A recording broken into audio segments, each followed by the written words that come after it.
Excellencies, distinguished guests, good morning. Welcome to the launch of Afrobarometer's 2026 African Insights Report. As you are aware, this is an in-person and also a virtual event. So I'd like us to start off with some kind of social media activation.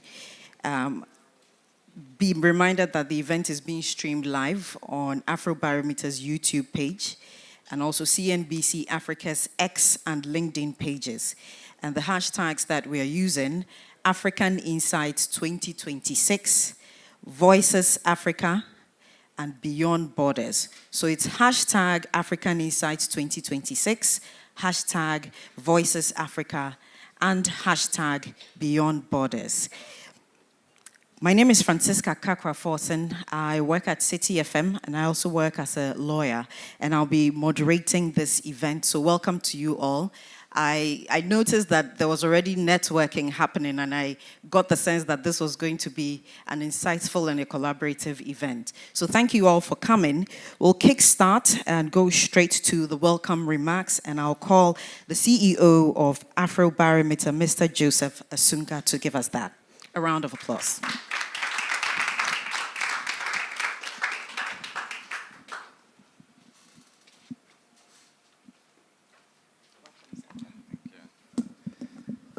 Thank you so much for the invitation. And thank you all for making it this morning.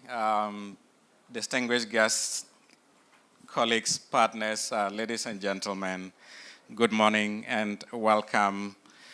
Whether you have traveled from far or just crossed the street simply to join us, we want to thank you for taking the time to join us for the launch of this flagship report. For those of us who have been following our flagship report, this is the third edition. We started this flagship report production in 2024, and this is the third edition. So it is my pleasure to see so many people who care about African voices and policy making in this room. We do have policymakers, we have diplomats, researchers, journalists, and partners who, in ways large and small, help to translate what ordinary African citizens have to say in decision-making that affects their lives. Today, as I mentioned, we are launching the third edition of the report, African Insights 2026. And the title, as our moderator mentioned, is Beyond Borders, Citizens' Perspectives on Shifting Global Order. It draws on nationally representative surveys of more than 50,000 people surveyed across 38 African countries. And we conducted these surveys between 2024 and 2025. That is 38 different histories, 38 different economies. And yet, when you listen closely, something remarkable actually happens. We see some consistent threads across all the 36 nations that we have worked in, 38 nations we've worked in. We chose this topic deliberately. And as we all know, with the global changes and shifts in global governance, this topic was chosen particularly for that purpose, to see what African citizens think about issues that are of cross-border in nature: trade, migration, geopolitics, and climate change. And these topics we covered in the survey that I just described. None of these topics respect any borders. And this report finds that African citizens themselves, overwhelmingly, looking beyond their, but they are also looking beyond their borders as well. Outward looking, strategic, and clear-eyed about their place in a multipolar world. But it also finds a persistent gap between ambition and reality, between what citizens want and what their governments have so far offered. That gap is where policy has the most work and, I believe, the most opportunity to do. So let me share just a few results here. Starting with trade. If we look across the continent from the 38 countries we surveyed, large majorities of Africans want free trade. They want open borders, and they want to be able to trade with their neighbors, but also globally. And this has been a jump. So the current figure that we had was a jump from 51% previously, and now it's at about 62%. And yet, when we ask African citizens whether they have heard about the African Continental Free Trade Area, we have only 13%, 1/3 of Africans across the 38 countries have ever heard of the Continental Free Trade Area. So even though there's strong commitment and support for open borders and free trade, citizens are unaware of the project, the most important project about free trade that is happening around them. And even in Ghana, where the headquarters of the Continental Free Trade Area is located, we have only about 17%, I should say, of Ghanaians are aware of it. The country with the highest awareness rate does not even exceed 27%. That's the maximum. I must say that that is not a footnote. It is a warning. Governments have been able to secure elite consensus around the Continental Free Trade Area, but they have not yet brought citizens along. A landmark agreement without public mandate is potentially fragile. So if African leaders want the African Continental Free Trade Area to survive its next decade, public communication cannot be an afterthought. It has to be treated as a core implementation work, not just public relations. Now consider migration, because I think this is where the data speaks most urgently to governance. We have 45% of Africans saying that they have considered leaving their country. A quarter of them actually say they have considered it a lot. That is about 40% increase from the last time that we conducted these surveys. And when we ask why, of course, I believe the answer is obvious to all of us. Searching for work, economic opportunity, and the like. And of course, about 50% telling us they are fleeing largely for economic reasons, or over 50%. Migration is, at the core, a governance story. People do not leave their places they love lightly. They leave when systems fail to deliver jobs, security, and opportunity at home. Every one of those numbers is a referendum on governance. If we want fewer Africans to feel they must go abroad to build a future, the answer is not tighter borders on the other side. It is about delivering opportunity at home. And there is a companion finding worth highlighting here. When we ask Africans how they feel about welcoming others into their countries, the answer is quite layered. 3/4 would happily have immigrants as their neighbors. Africans are, at the interpersonal level, remarkably open to welcoming others as neighbors. But majorities want fewer job seekers and fewer refugees admitted at the national level. And counter to what research finds almost everywhere else in the world, it is not the poorest or the least educated who are resistant to welcoming others into their midst. It is the wealthier, better educated people who are more resistant to welcoming people to their midst. The report does go beyond trade and migration. And as you will soon hear from my colleague, Josephine Sani, the Director of Communications, it will cover geopolitics, the African Union and the regional economic communities, as well as climate change. These findings in the report are not just interesting numbers. They are a compass. Afrobarometer exists because we believe that African citizens' views should shape policy on the continent and in every country. Trade policy, migration policy, foreign affairs, climate diplomacy, in every one of these domains, this report gives African leaders and its private sector, the media, and civil society something very rare.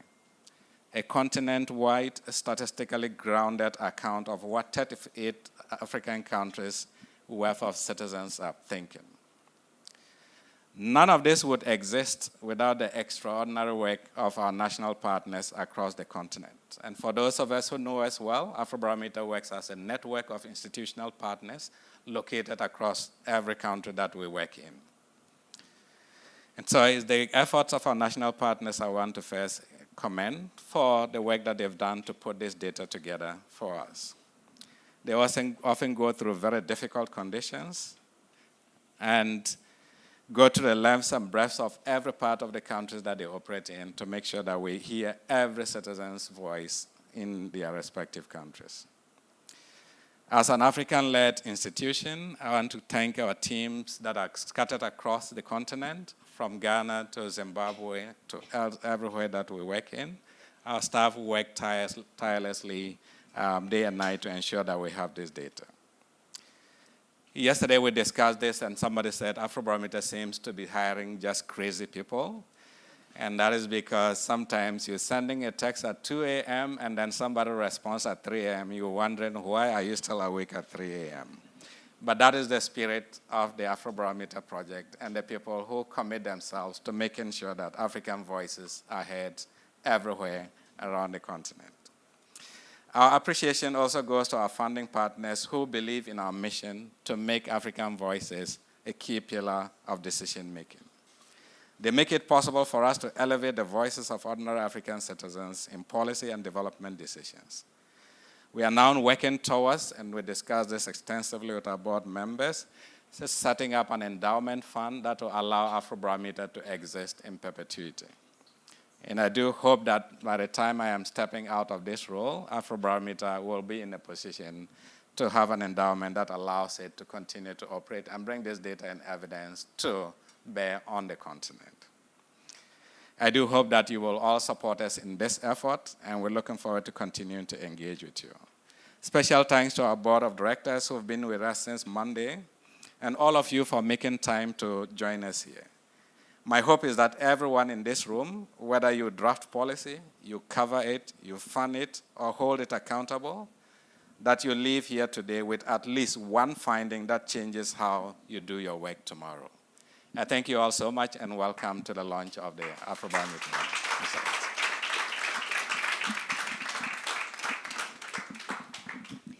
Thank you very much, sir, and for giving us snippets of the incoming report. I'd like to do some housekeeping just to acknowledge some few guests. So I'll mention their names and a brief round of applause for them. I'd like to acknowledge His Excellency Friedrich Landschaft, Ambassador of Germany to Ghana. Thank you, sir. His Excellency, or Her Excellency Berenice Owen Jones, High Commissioner of Australia to Ghana. His Excellency Hisanobu Mochizuki, Ambassador of Japan to Ghana. His Excellency Niloy Banerjee, United Nations Resident Representative in Ghana. Mr. Rolf Olsen, Charge d'Affaires, U.S. Embassy, Accra. Her Excellency Ms. Lulama V. Shongwe, High Commissioner of South Africa to Ghana. Mr. Jonas Klaas, Deputy Head of Delegation, European Union Delegation to Ghana. Mrs. Ingrid Skolas, forgive me if I butchered it, Deputy Head of Mission, Royal Norwegian Embassy in Accra. My apologies. Also, Ms. Tiffany Yan, Second Secretary, Australian High Commission.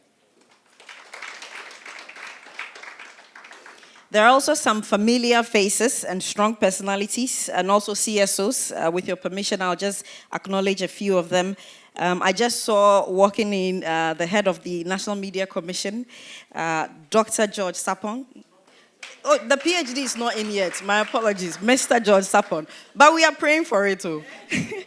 Also with us is Professor Jima Bwedi, a known face and a strong personality, also with CDD.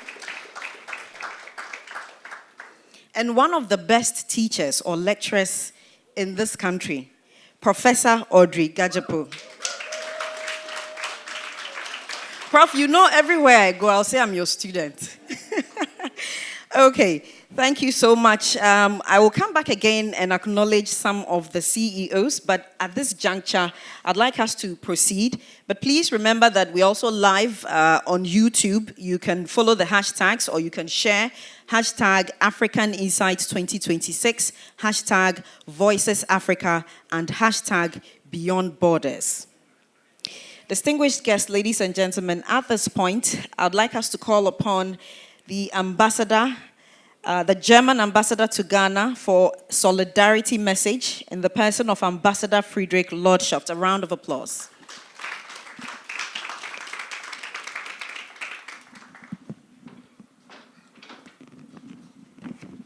Oh, the applause is not coming. Thank you very much. Joseph Asunka, CEO of Afrobarometer, Amina J, Board Chair, Niloy Banerjee, UNDP Resident Representative, colleagues, distinguished guests, ladies and gentlemen. First of all, let me congratulate Afrobarometer for this beautiful new building and headquarter. But I would like to say many speeches begin by saying how pleased or honored the speaker is to be there. Quite often that is simply a convention or a ritual. But today, however, I can honestly say that I am genuinely pleased and genuinely honored to join you. Because before becoming an ambassador, I spent many years working in political strategy in the German parliament, and much of my work revolved around one fundamental question. How do we understand what society is really thinking? And that meant spending countless hours analyzing survey data, and it also meant learning a simple lesson. I believe that institutions like Afrobarometer are increasingly important for good decision-making and for democracy more broadly. And the more uncertain the world becomes, the more valuable, reliable evidence becomes. We are living through a period of profound transformation. Politics has always had to deal with change. But what feels different today is that transformation is taking place across almost every dimension of our lives at the same time. Climate change, digitalization, artificial intelligence, global trade, the way we work, the way we communicate, the way we organize our societies, even the way we spend our free time. Some people now spend much more time talking to their new AI friends than they talk to their real friends. And in such a world, political leadership becomes more demanding. I have always believed that governments need time to govern. Personally, I'm a strong supporter of 5-year legislative terms because good policy takes time. And governments should not have to govern with one eye permanently fixed on tomorrow's headlines. But time to govern should never mean losing touch with society. Political leaders need instruments that help them understand how public opinion evolves, where concerns are growing, and how expectations and priorities are changing.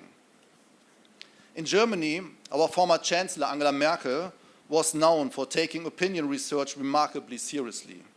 Not because polls should dictate political decisions, they should not, but because they offer an important instrument for understanding society. Beyond anecdotal evidence, beyond the loudest voices in the media, beyond our own personal convictions, beyond the pressure of party politics, and today more than ever beyond social media bubbles shaped by algorithmic logic, commercial logic, and even addictive logic. Good survey research challenges assumptions with evidence. And I believe that has become indispensable. Across continents, democracies are facing a growing crisis of confidence. Many people feel unheard. Many no longer believe that politicians fully understand their everyday realities, and many question whether democratic governance is still capable of delivering. Young people in particular often feel that decisions about their future are being taken by generations that grew up under very different circumstances. And no doubt, reliable evidence cannot solve these challenges, but it helps us understand them. And that is precisely why institutions such as Afrobarometer matter so much. Their data, your data, helps political leaders make better decisions. It helps researchers understand society more deeply, and it helps businesses make long-term investment decisions. Germany's solidarity with Afrobarometer is rooted in a simple conviction. Societies make better decisions when citizens are heard. And that is why Germany has proudly supported your work over many years. 25 years ago, as a student, I learned that if I wanted to understand Africa through reliable evidence, Afrobarometer was one of the places to turn to. And today, standing here as Germany's ambassador to Ghana, it is a privilege to thank an institution that continues to provide exactly what our societies need: independent research, trustworthy evidence, and a better understanding of what people really think. Congratulations to Joseph and the entire Afrobarometer team, and to everyone who has contributed to this important report. And thank you for reminding us of something that should never go out of fashion. Before making decisions, we first have to listen. Thank you very much. Thank you, Ambassador. And the journalist in me couldn't help notice his comment on the 5-year presidential term. But that's not why we're here. Ladies and gentlemen, I'd like to acknowledge the head of the PEF. That's the, my memory's got. A round of applause for Nana. Thank you for gracing us with your presence. I'd like us to continue with the program. At this juncture, we'll have a recorded keynote message from the Deputy Secretary General of the United Nations, Her Excellency Amina J. Mohammed. Can I get a signal? Okay, so I'm signaled that that is ready. So ladies and gentlemen, the keynote message. It is a pleasure to join the launch of the 3rd edition of African Insights. Let me start with congratulations to the Afrobarometer on this 3rd edition of the report, and the national partners, analysts, and field teams whose work across 38 countries made this all possible. Decisions taken in the coming years by African governments and their partners will shape this continent for generations to come. And that is why this report is so timely, and the message running through its findings is clear. Africans expect fairer terms and a stronger say in global rules. Take trade. 62% support making trade easier, yet only 13% have heard of the African Continental Free Trade Area. A project this important needs to be known. The AFCTA can create work and strengthen Africa's economic power. It is central to Agenda 2063 and to achieving the Sustainable Development Goals, and people need to understand what it means for their lives. The report also delivers a stark warning on migration. 45% of Africans have considered leaving their country, which is a sharp rise over the past decade. The desire is strongest among the young and the educated, and half cite the search for work as the cause. But not all movement begins with a choice. Conflict, persecution, and climate shocks are forcing millions of people from their homes, and this report brings that distinction into sharp relief. Almost 1 in 5 Africans say they were forced to migrate due to changing weather conditions, a figure that reaches more than 1 in 3 in Liberia, Guinea-Bissau, and Angola. The vast majority say developed countries have a duty to help poorer nations adapt to the climate crisis. Climate responsibility carries a financial obligation, and climate finance must meet it at scale and with a sense of urgency. For those of us in multilateral institutions, this report is also a reminder of the aspirations for Africa's place in the world. Over 70% want their countries to have a greater influence in institutions such as the United Nations. Their voice strengthens a long-standing call to correct Africa's exclusion from permanent membership of the Security Council. That same principle must reach international financial institutions, where Africa still has too little to say in decisions with enormous consequences for the continent. The Africa Development Bank's initiative to advance a new African financial architecture is an important part of this effort to mobilize resources and finance Africa's priorities on fairer terms. I encourage governments, the African Union, and partners to use all of these findings to inform their actions in several ways. First, more efforts need to be made to raise awareness for the potential of free trade through AFCTA. Second, transforming education and training for a new technological era while creating jobs is vital to enhance the well-being of younger generations and avoid the brain drain. And third, advocacy on climate action needs to be enhanced, and the AU can play a crucial role in advancing a unified African position. Fourth, we need partnerships, genuine partnerships, that work for Africa, shaped by African priorities, and with African institutions in the lead. And throughout these efforts, Agenda 2063 must remain our compass as we work to strengthen Africa's representation and decision-making power on the global stage. Excellencies, ladies and gentlemen, the Afrobarometer has told us what people are saying. One conclusion stands out. Public expectations are moving faster than policy. Our opportunity now is to close that gap, to show that the voices of Africans, young voices, have to be heard. Thank you.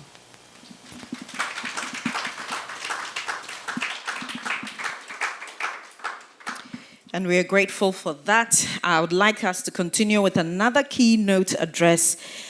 This will be presented by His Excellency Niloy Banerjee, United Nations Development Program, UNDP Resident Representative here in Ghana. A round of applause for him.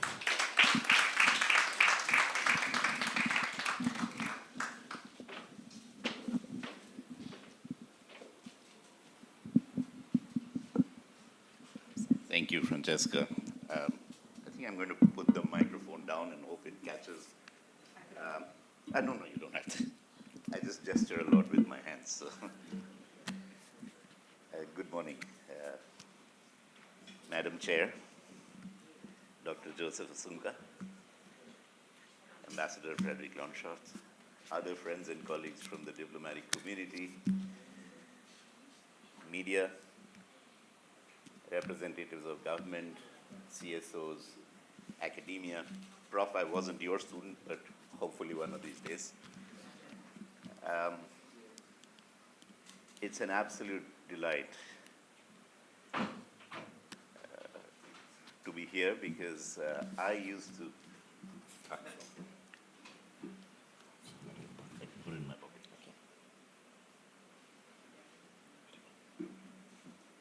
Okay. Sorry, little wardrobe work. Thank you.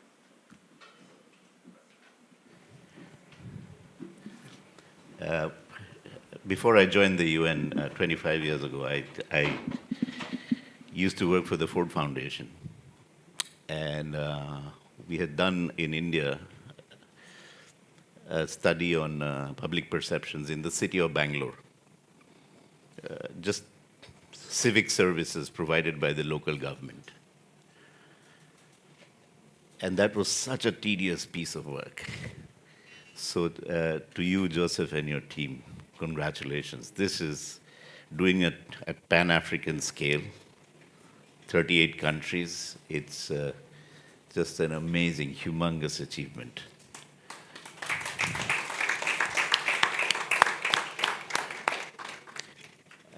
The report has two layers, if you like. It's analytically rigorous, tremendous amount of data. And just reading that data was fascinating. But then it has layered onto that people's lived realities, which is an equally important, as you heard from my previous speakers, it's an equally important instrument of policy. And if not heard, as you heard from the Deputy Secretary General, people's expectations are running ahead of policy making and the general business of governance. And that then creates a whole set of ripple effects that we are seeing in the world right now. Before I jump into the themes, the 5 themes, I'd like to sort of tie it together with the theme of homework. And I will speak to the idea of homework as we walk through the themes. Colleagues, you'll hear a few stories and anecdotes. You got an Indian to speak, it'll be all storytelling. So forgive me if I bore you. The AFCFTA and I loved what Joseph said, that an important mandate without public sanction is always fragile. I happened to be living in Europe at the time, the treaty that formed the European Union, essentially, the Maastricht Treaty. And I was actually living in Maastricht at that time. It's a small town in the south of the Netherlands. Colleagues, it takes work. Just having a construct doesn't make it happen. A free trade union is not easy. First, trade across borders. I mean, it requires customs union, transborder. It requires breaking down non-tariff barriers. It requires a little bit of currency and exchange rate harmonization. You can't have 54 currencies at different exchange rates. That's why, for instance, the members of the European Union, at great emotional cost, because people, I'm sure Frederick loved the Deutsche Mark, the Dutch guilder, the French franc. It was not easy to give up that emotional tie. It requires packaging standards, advertising standards. So it's a lot of work. I'm not surprised only 13% know about AFCFTA. And UNDP has a stake in AFCFTA. We support some parts of its work. So, homework. My theme of homework comes back. We have to do a bit of work. We really, really have to pound the pavement, get the message out, but also do our own homework. How does a free trade union translate into reality? It's not the Maastricht Treaty took years, decades to negotiate. So it's not going to happen by itself. The second one is even more painful for me, the migration question. Not only are 45% thinking of migrating, 25% of those 45% have thought very strongly about migrating. Joseph called it a governance failure. I layer it with a massive development failure, and I feel it because I work for the UN's largest development agency. It's a massive failure of development. Depending on how you read the data, we missed some massive signals. Some data sets are saying 70% of sub-Saharan Africa is under 30 years of age.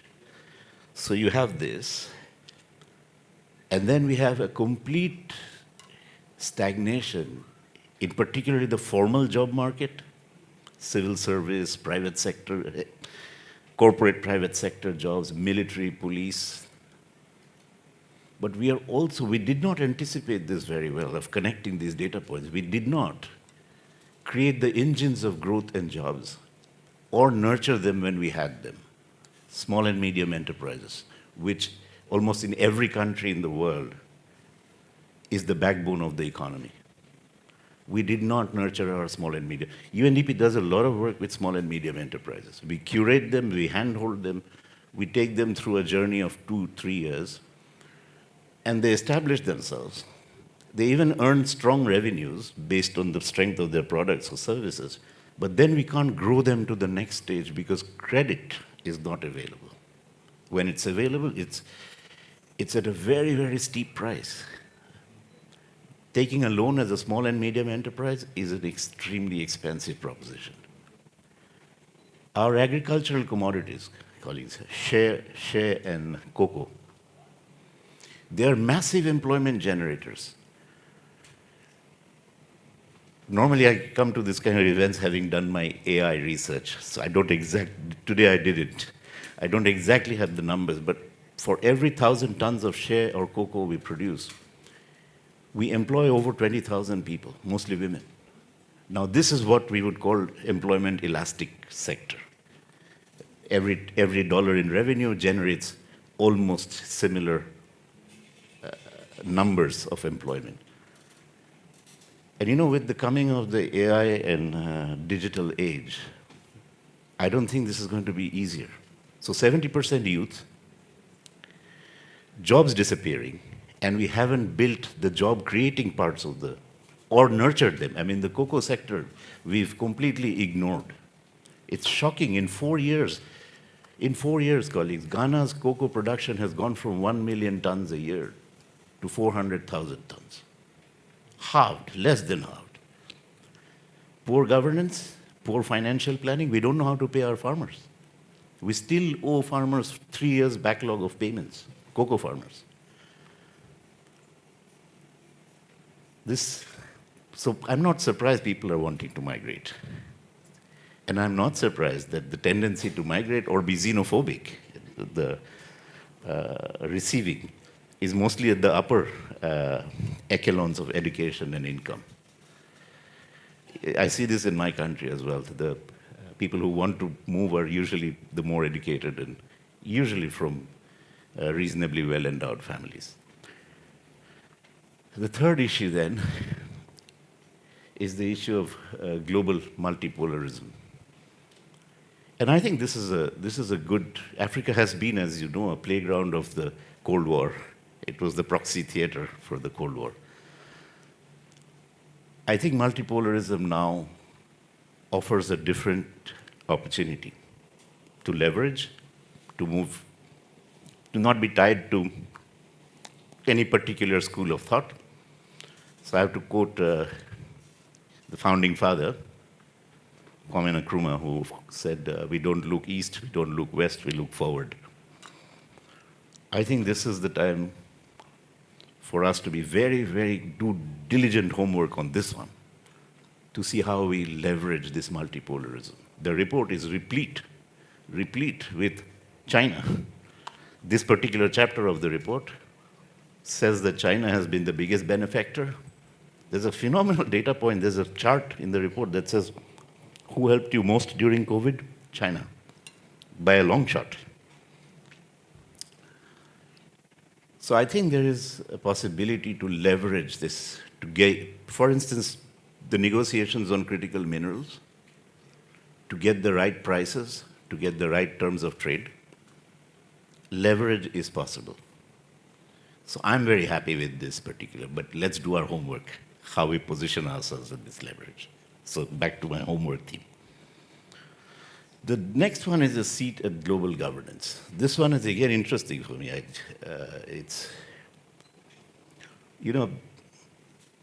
For this, the homework I would like to propose is, yes, Africa deserves a seat at global governance. I have to be careful not to criticize the UN. I don't want to lose my old age pension.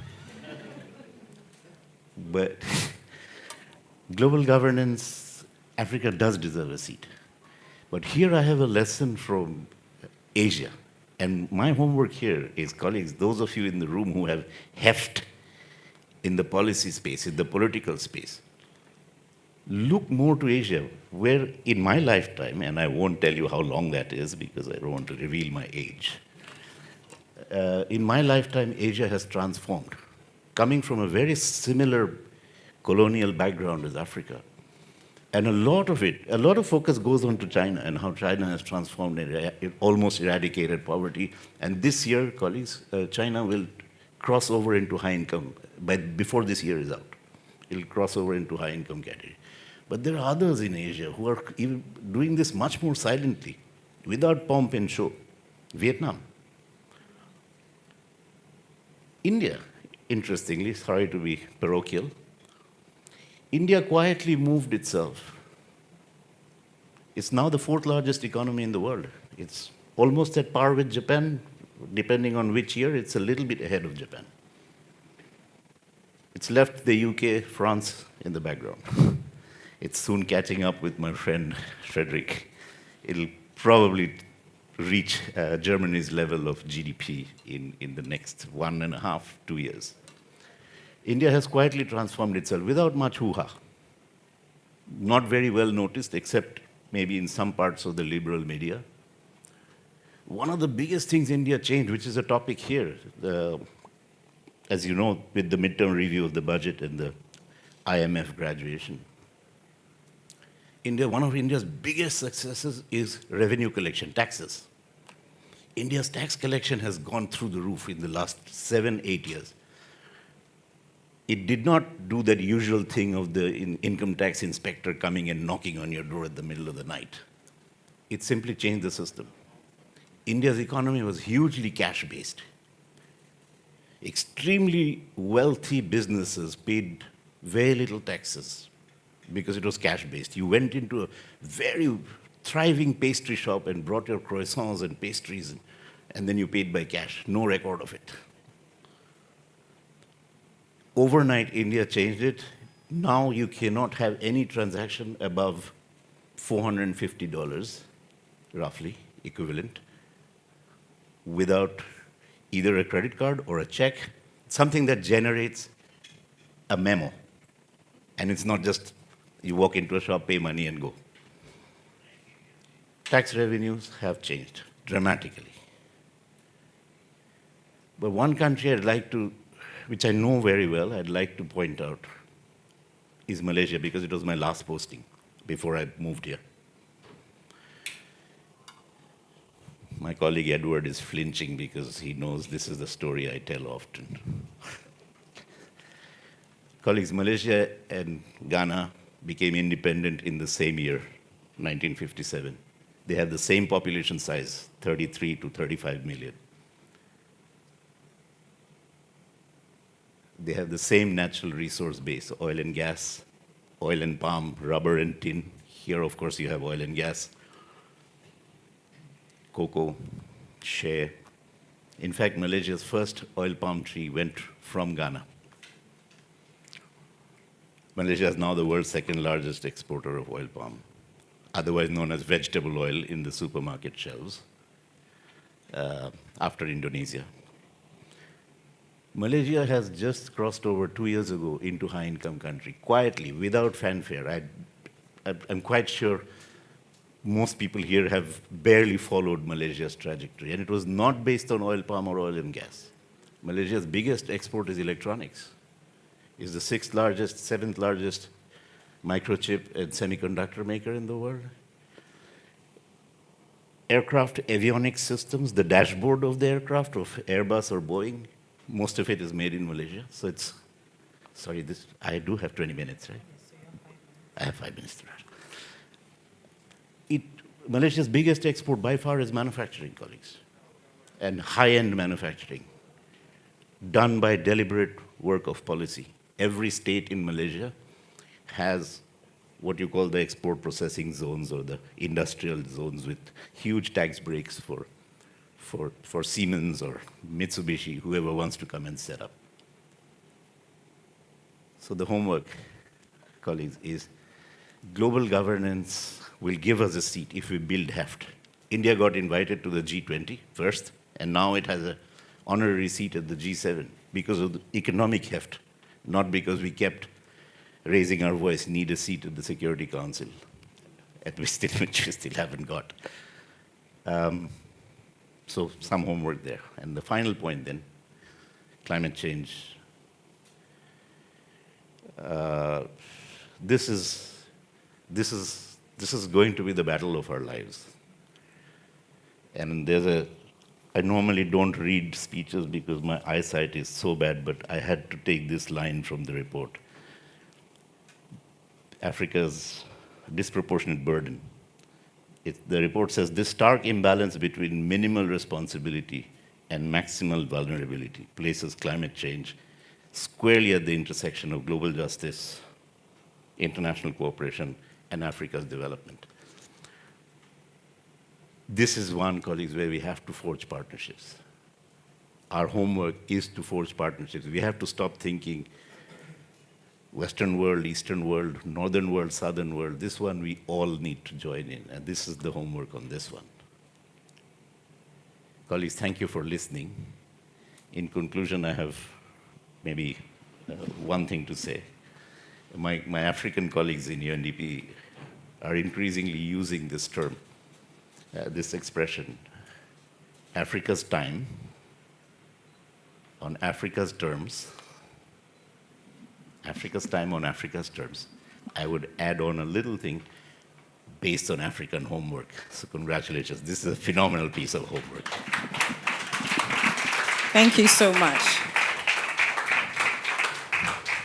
Africa's time, Africa's terms, based on Africa's homework. Thank you for your stories and your wise words. Yes, a round of applause for him.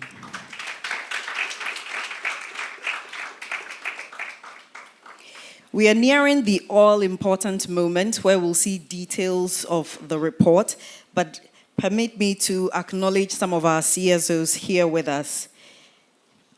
We have Madame Mavis Owusu-Jebifi, President and CEO, Africa Center for Economic Transformation.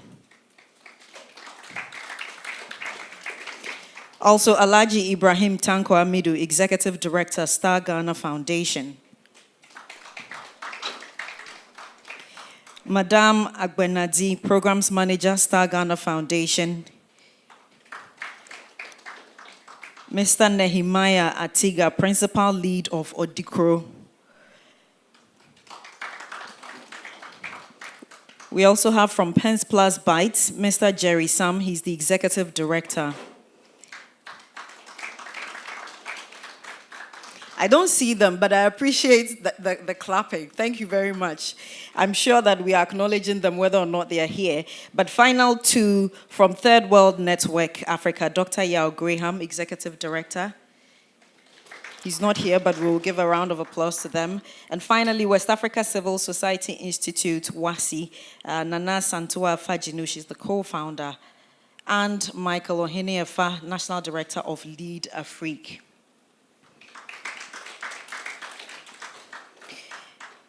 Okay, at this point, it will be impossible to get drum rolls, but if we did, here's the time that we're going to get details of the key findings of the flagship report. I'd like to call on Madame Josephine Sani. She's Director of Communications at Afrobarometer. Please let the applause flow while she comes.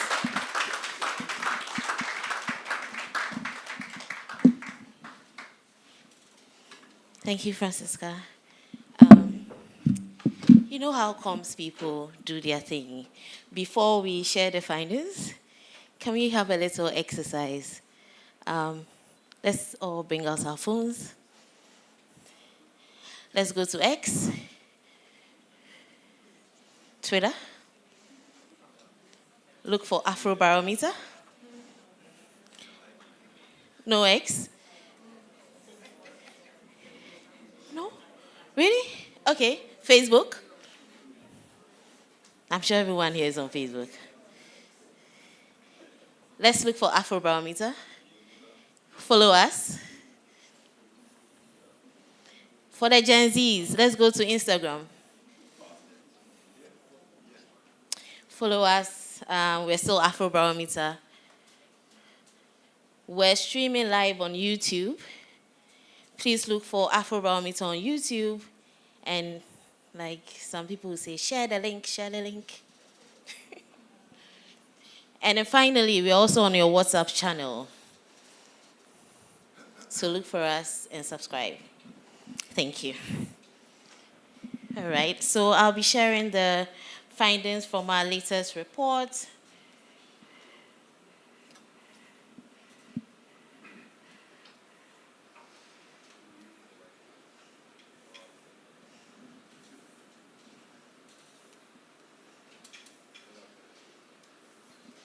Oh, the slides are ready. All right, so before we get into the findings, let's just talk a bit about Afrobarometer. I'm sure most of you are familiar with the work that we do. We're a Pan-African non-partisan survey network. And basically what we do is to provide reliable data on Africans' experiences, evaluations, on democracy, governance, and the quality of life. I like to say that we probably have data on everything that affects the everyday lives of Africans. The reason why we do this is to give Africans a voice in policy and decision making. We've been doing this since 1999, and we've completed 10 rounds of surveys so far in up to 45 countries. Just recently, we launched our 11th round of surveys, and it's expected to run until 2027. So the findings that I'm going to be sharing with you today are from our surveys conducted in about 38 African countries in 2024 and 2025, which is our most recently completed round of surveys. This map shows a snapshot of our footprints. Like I said, we started in 1999 in Ghana and 11 other countries. And so far, we've expanded our footprints to about 45 countries. The areas shaded gray are the places where we've not been able to conduct surveys yet, but we're coming. Our surveys are nationally representative, so we speak to a nationally representative sample of adult citizens who are aged 18 years and above. Our interviews are face-to-face, and they are conducted in the language of the respondent's choice. And so in most of the countries, we translate the questionnaire into the most popular languages in the country. And so the respondents are able to choose whichever language they are comfortable answering the questions in. We have a standard questionnaire which allows us to, compare the findings across countries and regions like we're going to be doing today.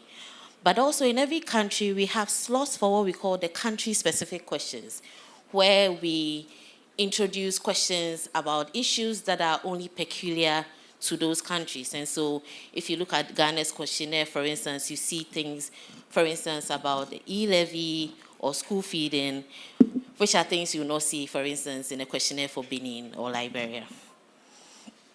Our sample sizes for our surveys are 1,200 or 2,400, and it yields country-level results within the margins of sample errors of plus or minus 2 or plus or minus 3 percentage points. So here's an overview of the findings I'm going to be sharing with you. First, we are going to look at citizens' views on moving goods. So we'll look at views on the AfCFTA, and then attitudes towards openness to trade. We'll also look at people on the move, so perspectives on crossing borders and migration intentions. Now, for the very first time, we also introduce questions about attitudes towards immigrants and refugees. And we're going to be looking at some of them. Also, we'll look at attitudes towards the global powers.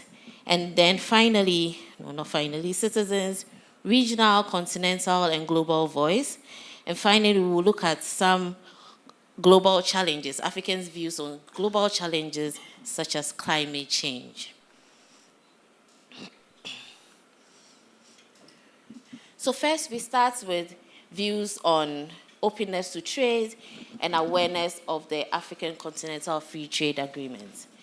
And the data shows that there's a strong support, and Joe mentioned it, that there's strong and growing support for open trade. And so on average, we have 62% of citizens who are saying that government should, it's good for their economies if governments trade easily with other countries. Now, the last time we asked this question was 5 years ago, and only about half of citizens were in favor of this idea. Now, the preference for trade is a majority position in 32 out of the 38 countries that we've surveyed.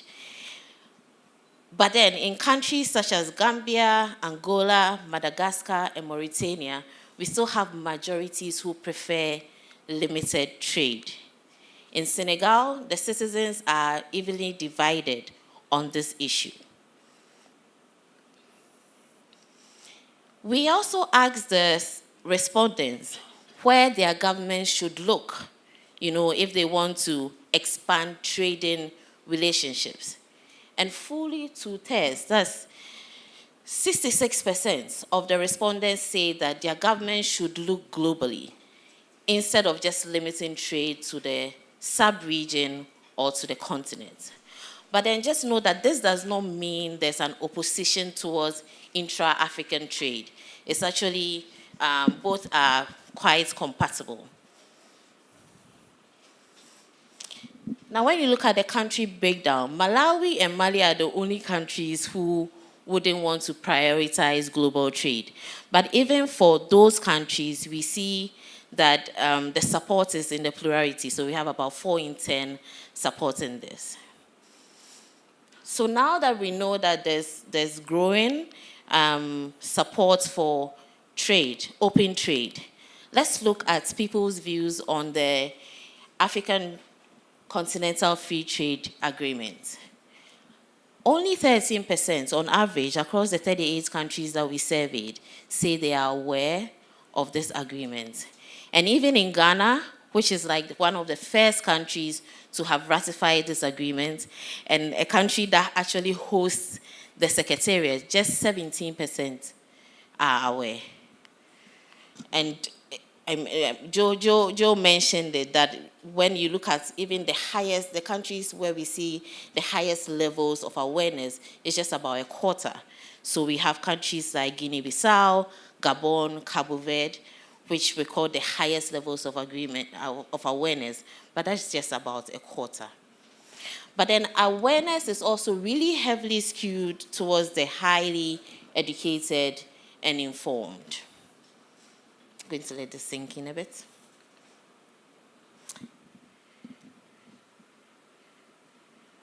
Before we move on to attitudes towards free cross-border movement. So we've talked about attitudes towards trade, and the data shows that there's strong support.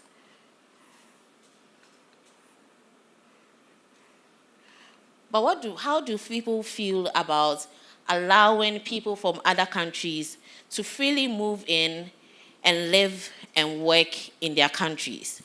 When it comes to this, overall, there's somewhat less commitment compared to the support for free trade. There's somewhat less commitment towards free movement, of people.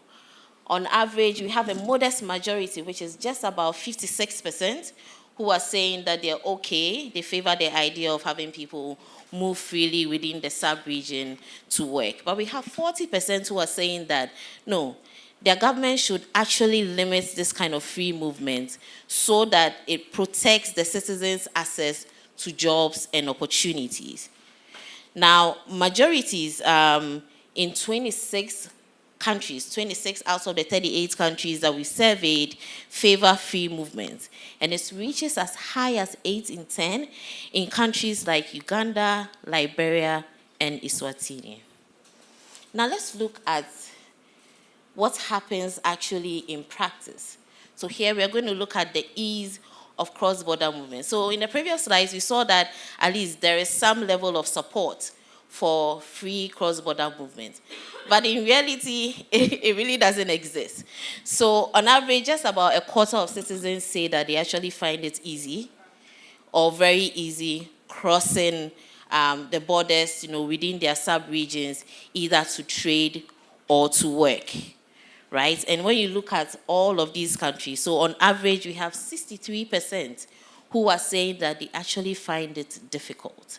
When you look at all the countries on the screen, none of them even records up to 40% of, ease, or reported ease of traveling, moving within the sub-region to work or to trade.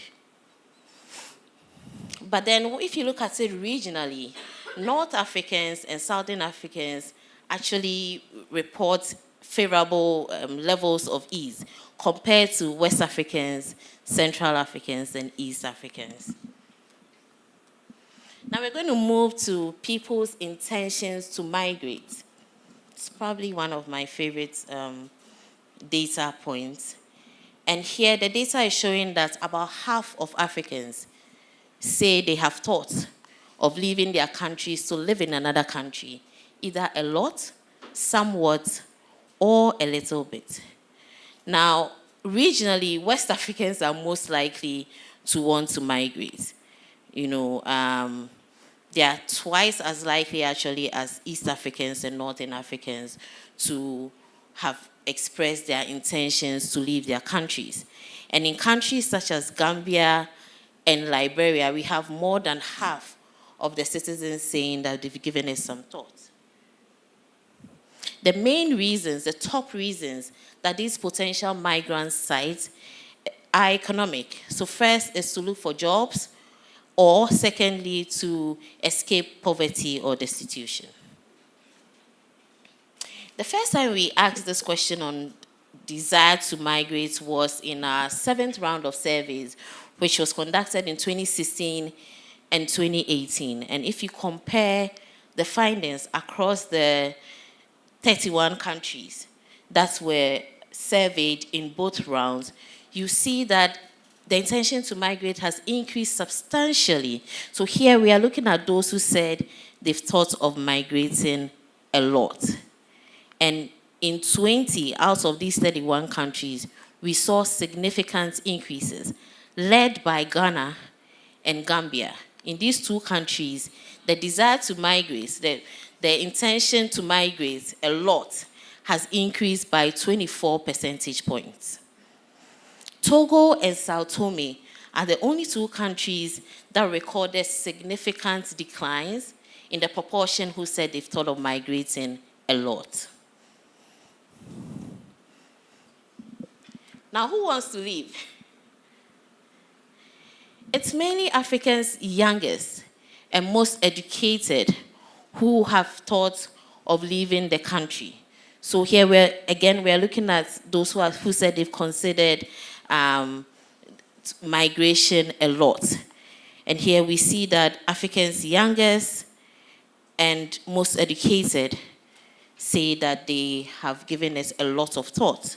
We also see here that more men than women would want to migrate, and then the desire to migrate is also more popular in the urban areas compared to the rural areas. Where do they want to go? The preferred destination.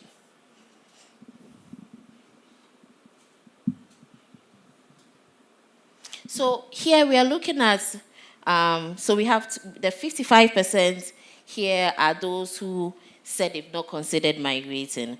So we are looking at the 45% who are the potential migrants, and we are breaking it down. So among the potential migrants, the preferred destination is now America, followed by Europe, before we see other people saying that they want to go somewhere else within Africa. But it's a trend that has changed. The first time we asked this question, one of the most interesting findings that we saw was the fact that most of the potential migrants actually wanted to move to another country within the continent. But now that trend has changed. And so we see that fewer people want to stay in the continent, and more people are looking beyond the continent. And so, so if you look at those who want to stay within the continent, it's declined by about 9 percentage points, whereas those who want to move to America has increased significantly, I think by about 7 percentage points. And then we see a little increase as well for Europe and the other parts of the world.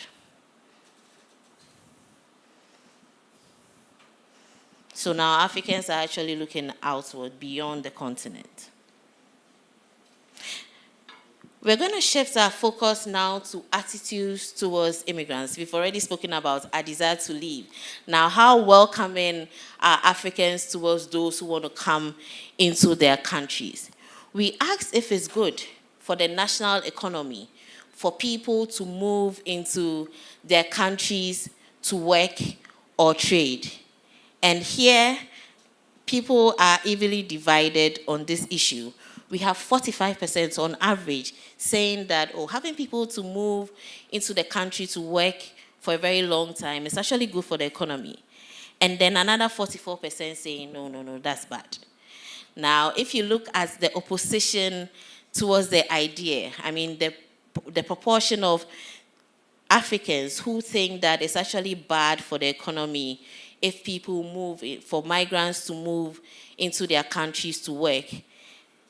The highest proportion is recorded in Gabon, where we have 74% saying it's bad, followed by South Africa, where 69% say it's actually really bad for the economy if people move into work.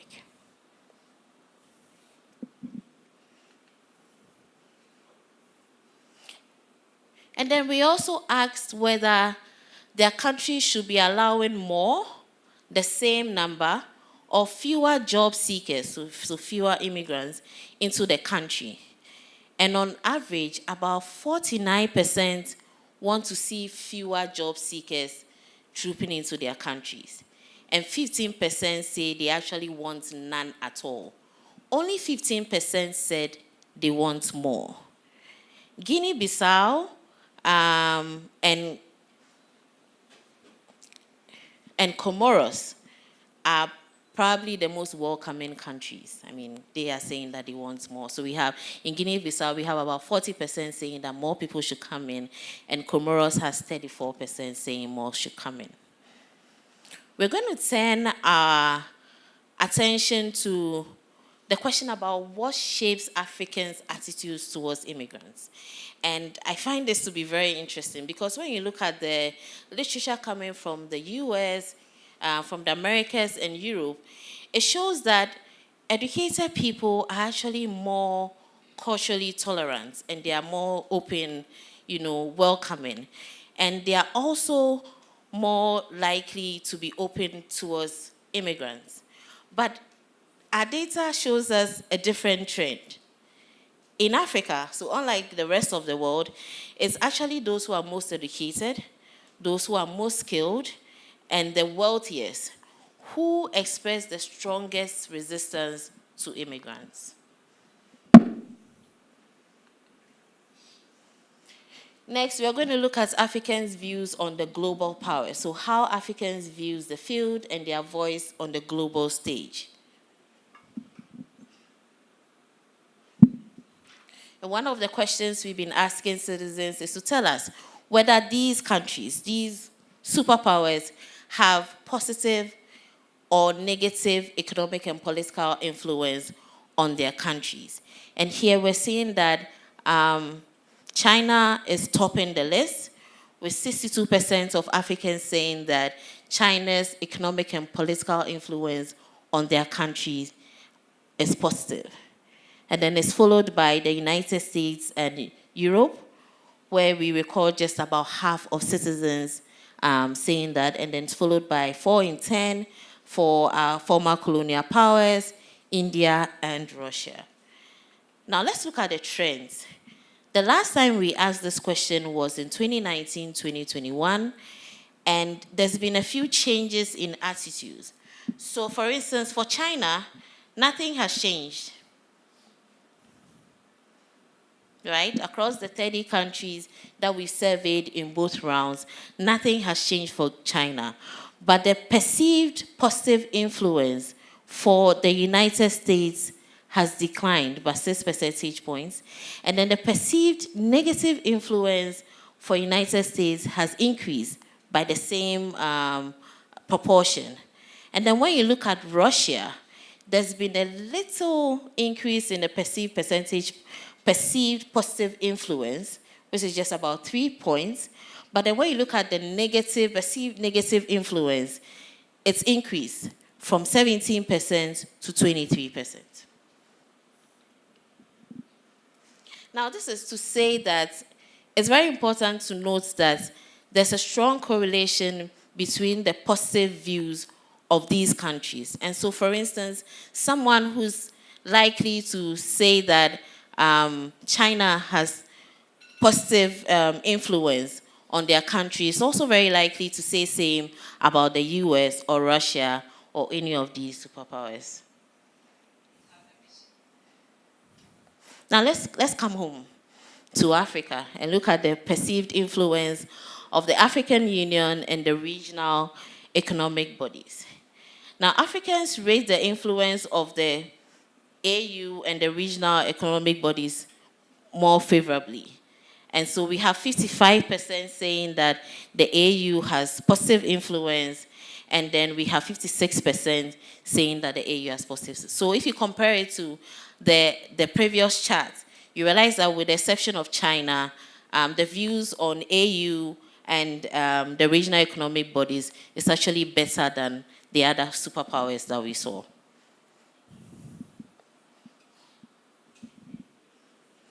Now let's turn our attention to an issue that has been on the minds of many leaders, many African leaders for decades, and that is Africa's representation in global bodies, especially the UN and the UN Security Council. We have a resounding 71% of Africans who are saying that their countries should be given greater influence in international decision-making bodies, such as the UN. And this view is held by majority. I didn't show the country breakdowns, but it's held by majorities in all the countries with the exception of Angola. I need to ask Angolans why, though. We, for the interest of time, will not be able to go through the findings on climate change, but I just wanted to share one slide that shows that increasingly Africans are saying that the rich and developed countries are primarily responsible for climate action. So thank you very much. Please follow us on social media if you haven't done that yet, and visit our website. You can explore the findings yourselves using our online data analysis tool. Thank you.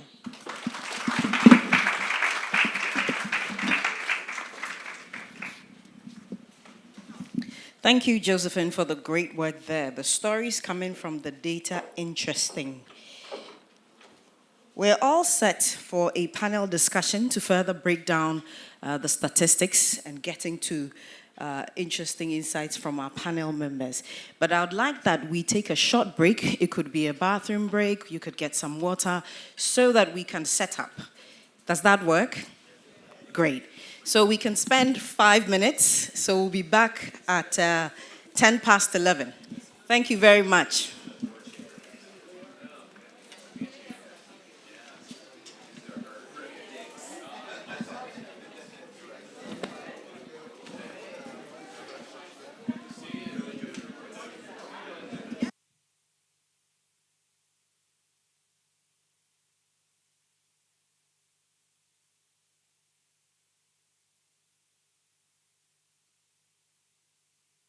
issues compared to older generations.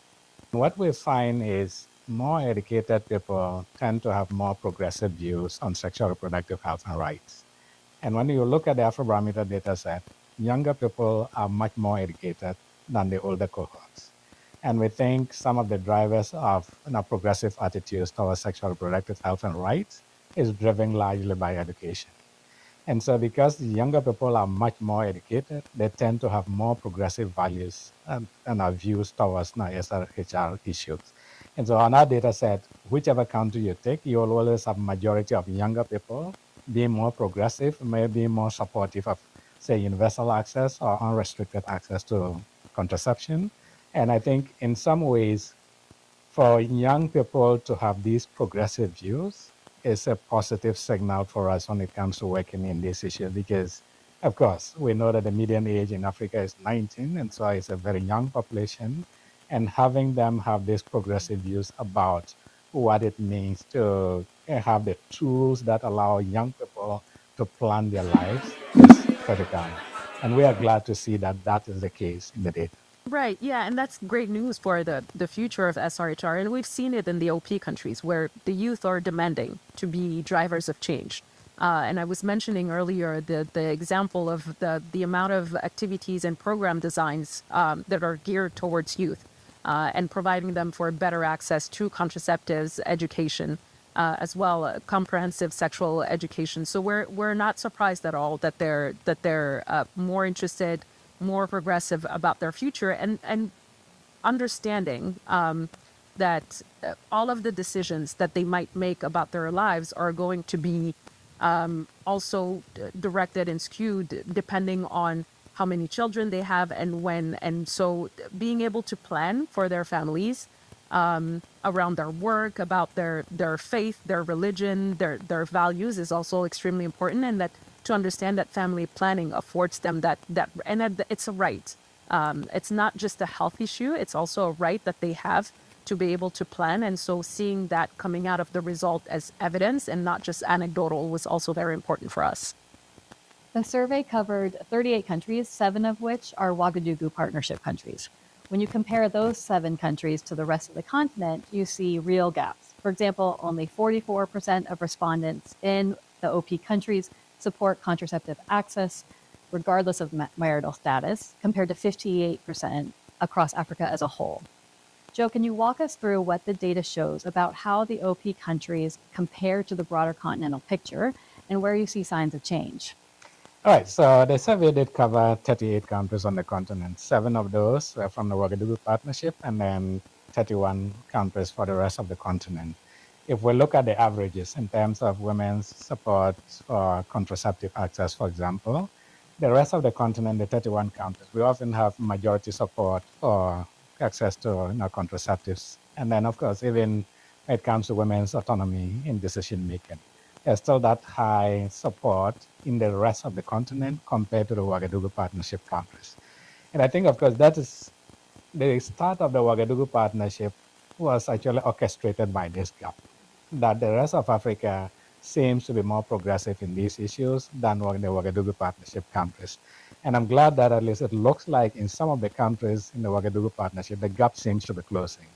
Whether you're talking of Cote d'Ivoire or talking of Benin, or there seem to be, at least when you look at the gap between Cote d'Ivoire and the rest of the continent in terms of the averages, they are much closer.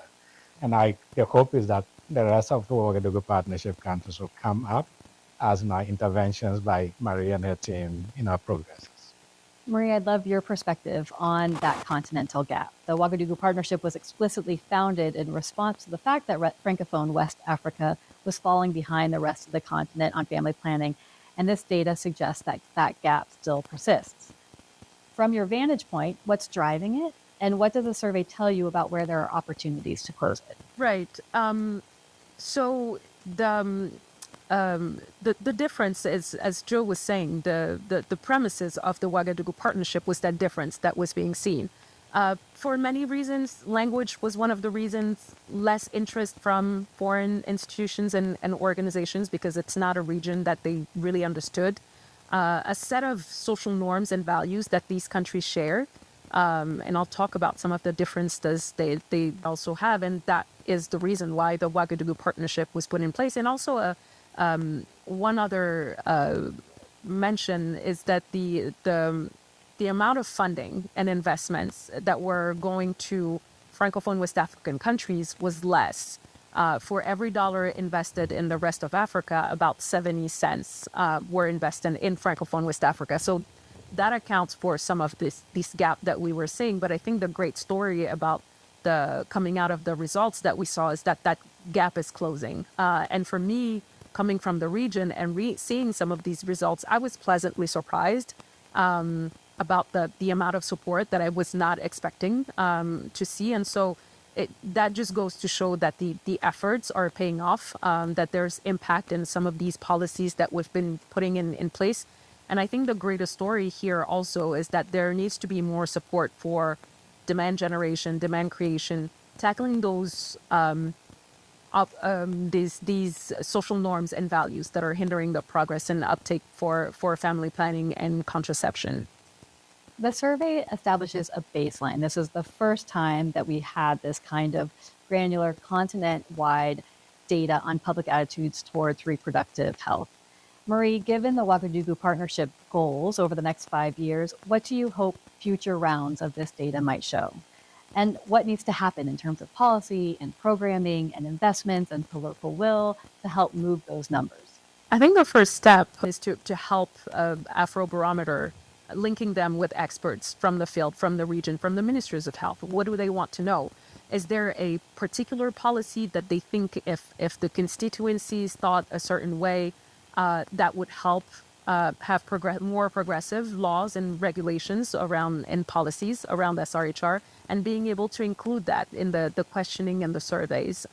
So I think that would be the first step of putting them together with SRHR experts in the country who actually know the context. And I particularly appreciate the way it's dissected, that it's very clear and easy for people like us who are not researchers, who are not used to data, being able to read and also disseminate, and having the lecture that is needed to provide to decision makers. So, for example, within the Ouagadougou partnership, we have certain instances where we have a rapport and exchanges with authorities and decision makers, and where it's actually one of our objectives, not just to remain within the ministries of health, but go prime minister, president, and for them to be comfortable enough to talk about SRHR, and have the language and have the evidence, not just the language, but also the evidence to support some of these policies. When I first joined the OP, a lot of, even within ministries of health, didn't want to talk about family planning. It was taboo. They were still talking about birth spacing. And so seeing how that environment has shifted, how the language has shifted, was anecdotal, but now we have the evidence to see that, it's actually moving and shifting. So these are the things that we're hoping that the narrative of this evidence is going to be able to bring about and have the decision makers. And hopefully if we have even a couple of policies that are changed, I think that will be a measure of success for us.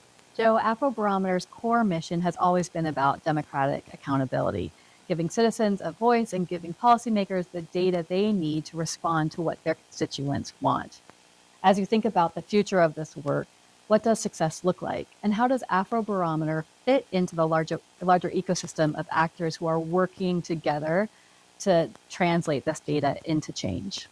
There's one thing, the policy can be adopted. When it comes to implementation, there may be gaps. Who holds government accountable to make sure that those gaps are filled?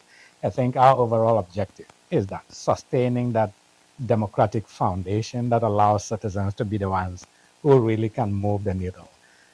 If they have demands on their governments, they can make it, and they can make it through the platform, their Afrobarometer, but also they can provide a level of support to civil society groups like the Ouagadougou Partnership that work on certain issues, that when there's momentum from the citizens backing a particular issue, then of course that backing also creates an incentive for politicians to respond, because they know that their power depends on whether or not they respond to what the citizens are actually demanding.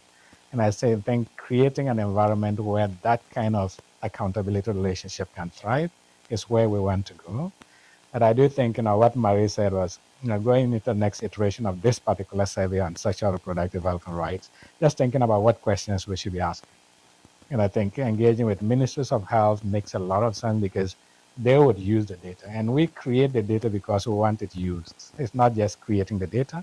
And so if we can tailor it to questions that people prefer, even if there are questions that we prefer and they don't, we don't need to ask them. It's not what we want, but what the users would actually like. And so just contextualizing the questions so that we can ask relevant questions for ministers of health and other activists who may want to use the data for their work. Thank you, Joe. Thank you, Marie.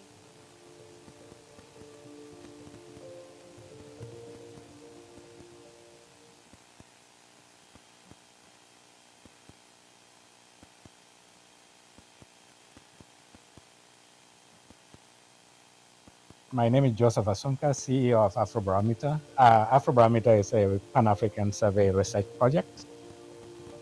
I'm Marie Ba. I'm director for the Ouagadougou Partnership Coordination Unit.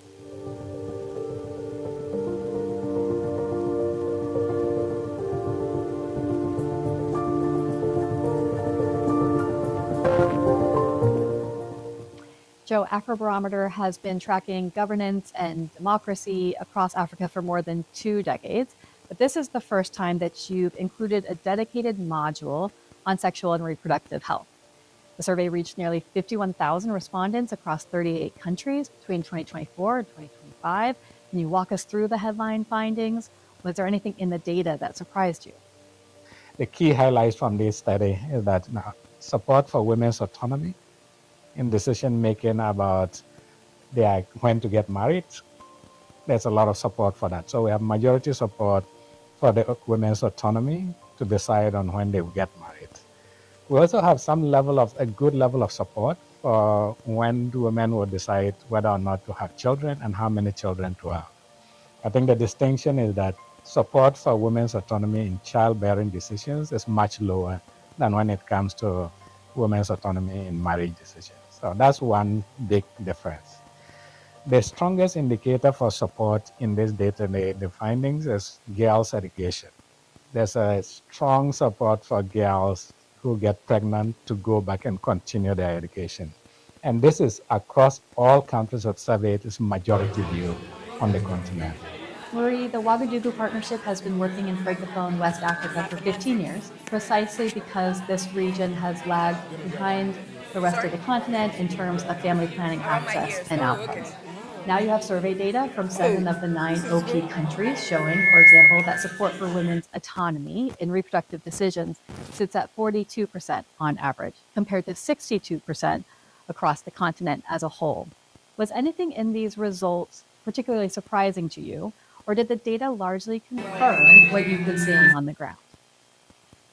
So we weren't as surprised. I think there are some of the results that we're expected, especially in terms of where the countries lied in terms of women's autonomy. And I think that was good news for us when we saw the support, the amount of support for women's autonomy, and also the support for girls to be able to get back to school after My name is CEO of Afrobarometer. Afrobarometer is a Pan-African survey research project. I'm Mariba. I'm director for the Ouagadougou Partnership Coordination Unit.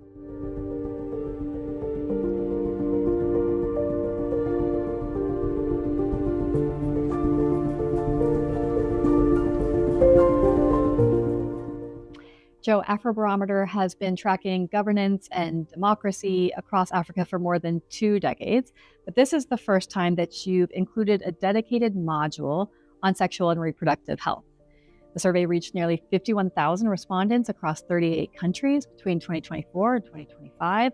Can you walk us through the headline findings? Was there anything in the data that surprised you?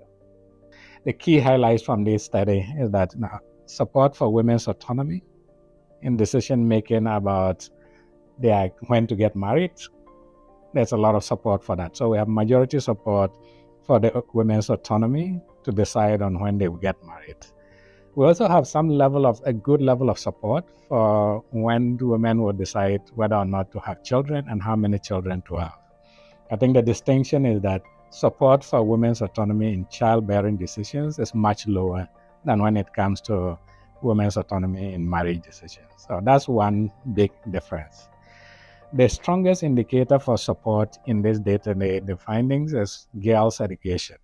There's a strong support for girls who get pregnant to go back and continue their education.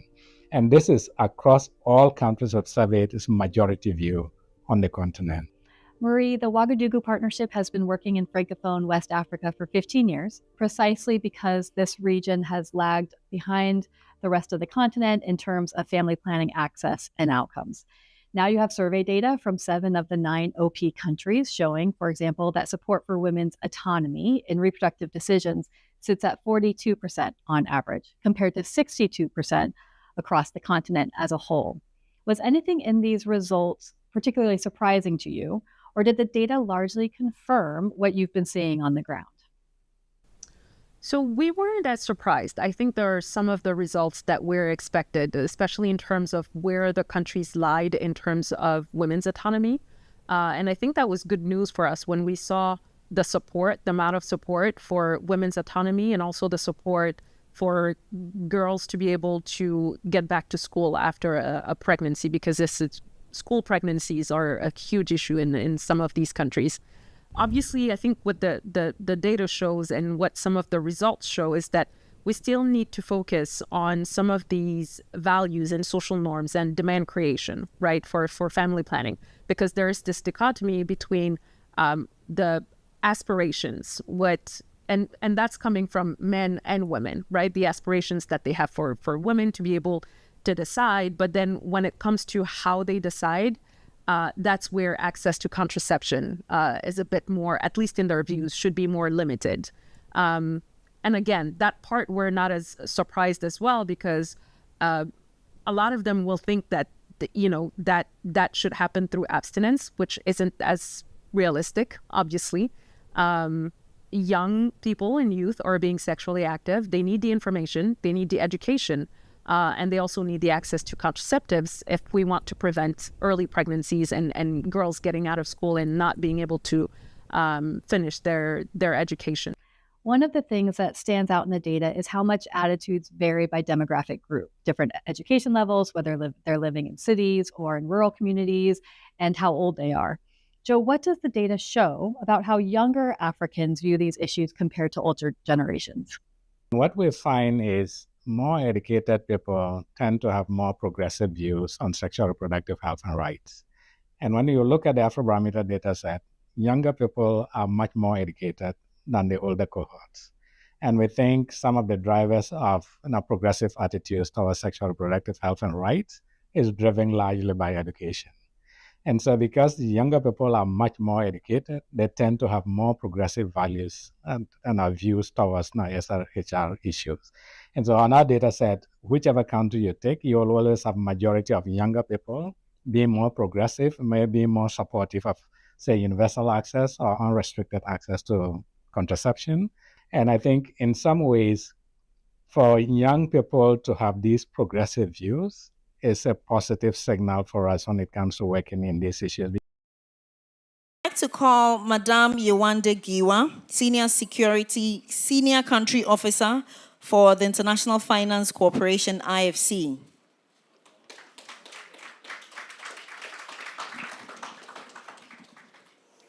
I also have Rongai Chizema, Implementation and Coordination Expert, African Continental Free Trade Area AFTA Secretariat. A round of applause.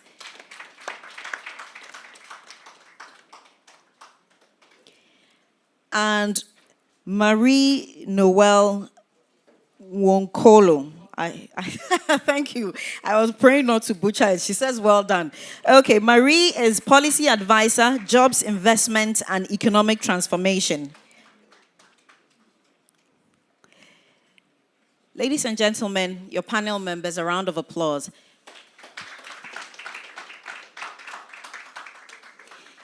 The plan is that we'll spend some 30 minutes to delve into the conversation, but briefly, I'll give all of you 1 minute to tell us about yourselves. We're curious who you are so that we can understand the perspective you're bringing to the conversation. Do we have a plan, ladies and gentlemen? Thank you.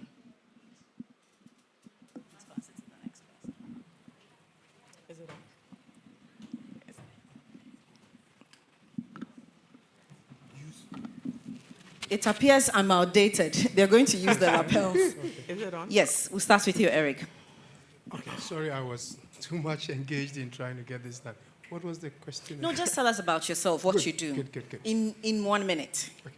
So thank you. Good morning, ladies and gentlemen. And I want to start off with a big congratulations to the team at Afrobarometer for this report. Basically, I work as a National Project Officer for the IOM, working on migration governance, labor migration, and diaspora engagement strategies. A key area I've worked on is helping government of Ghana with the national migration policy, national diaspora engagement policy, and currently supporting the review of the national labor migration policy. Thank you very much. Thank you. Oh, no applause. Thank you. Yes, ma'am. Okay. I'm Yewande Giwa. I'm with the International Finance Corporation. I'm the Senior Country Officer, basically like the Deputy Head of Office. I've been with IFC for almost 20 years now. I'd like to say I joined when I was 10 years old, so I can sound younger than I am. Prior to moving to Ghana in the country management role, I worked in partnerships as well in Washington and Johannesburg. Happy to be here, and congrats again on the launch of the report. Thanks. Okay. Thank you, and a very good morning, and hearty congratulations for a very good output. My name is Rongai Chizema. I work for the Africa Continental Free Trade Area as an expert. responsible for the implementation and coordination of the entire agreement. Prior to that, I've been working with the Africa Union system based in Addis as a chief technical advisor responsible for industry development. And I bring to this discussion more than 20 years capacity in consultants, economic governance, parliamentary engagement, civil society engagement, but with more focus on trade and industrial policy development. It's a great honor to be with you this morning. Thank you. Hello, everyone. Good morning still. My name is Marino Ngokolo. I'm a researcher, policy analyst. A lot of my work really is dedicated to trying to translate a lot of the ideas we have on paper into actionable reforms to allow us to grow our economies and, most importantly, to create jobs. A big part of my research as well is also trying to understand how we can get young people more engaged in the economy and how to provide the right context within which they could cater for themselves, for their families, and maybe remain home. So happy to be here, and thank you to the Afrobarometer team for having me. Thank you, ladies and gentlemen. I'll start my first question on the subject of immigration. So I'll start with you, Eric. The issue, and I use the word advisedly, has two sides.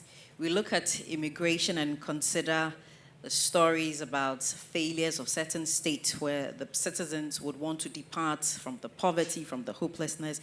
There's also the side that there's trade, there's social mobility, there's remittances coming in. How do we approach this conversation and ensure that both truths are held up?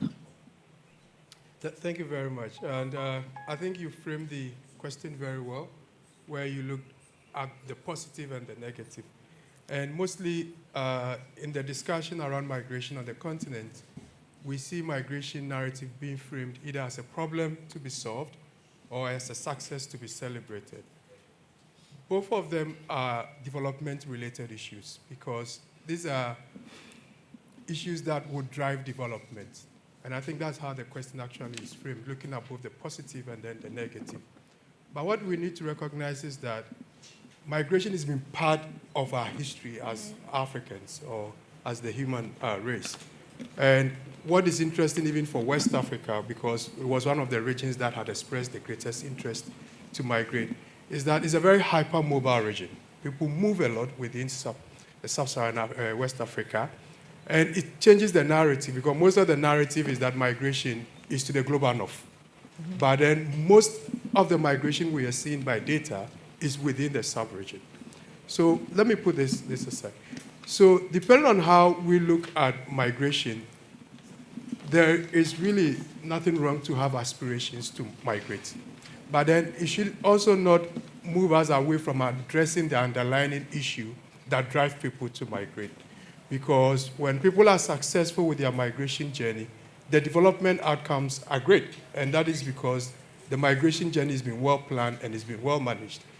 Recent data from BOG shows that remittances to Ghana is now hitting over 8 billion USD or so. The World Bank will give you a much lower figure because the method of computation is a bit different. But generally, we can see that remittances are really coming in.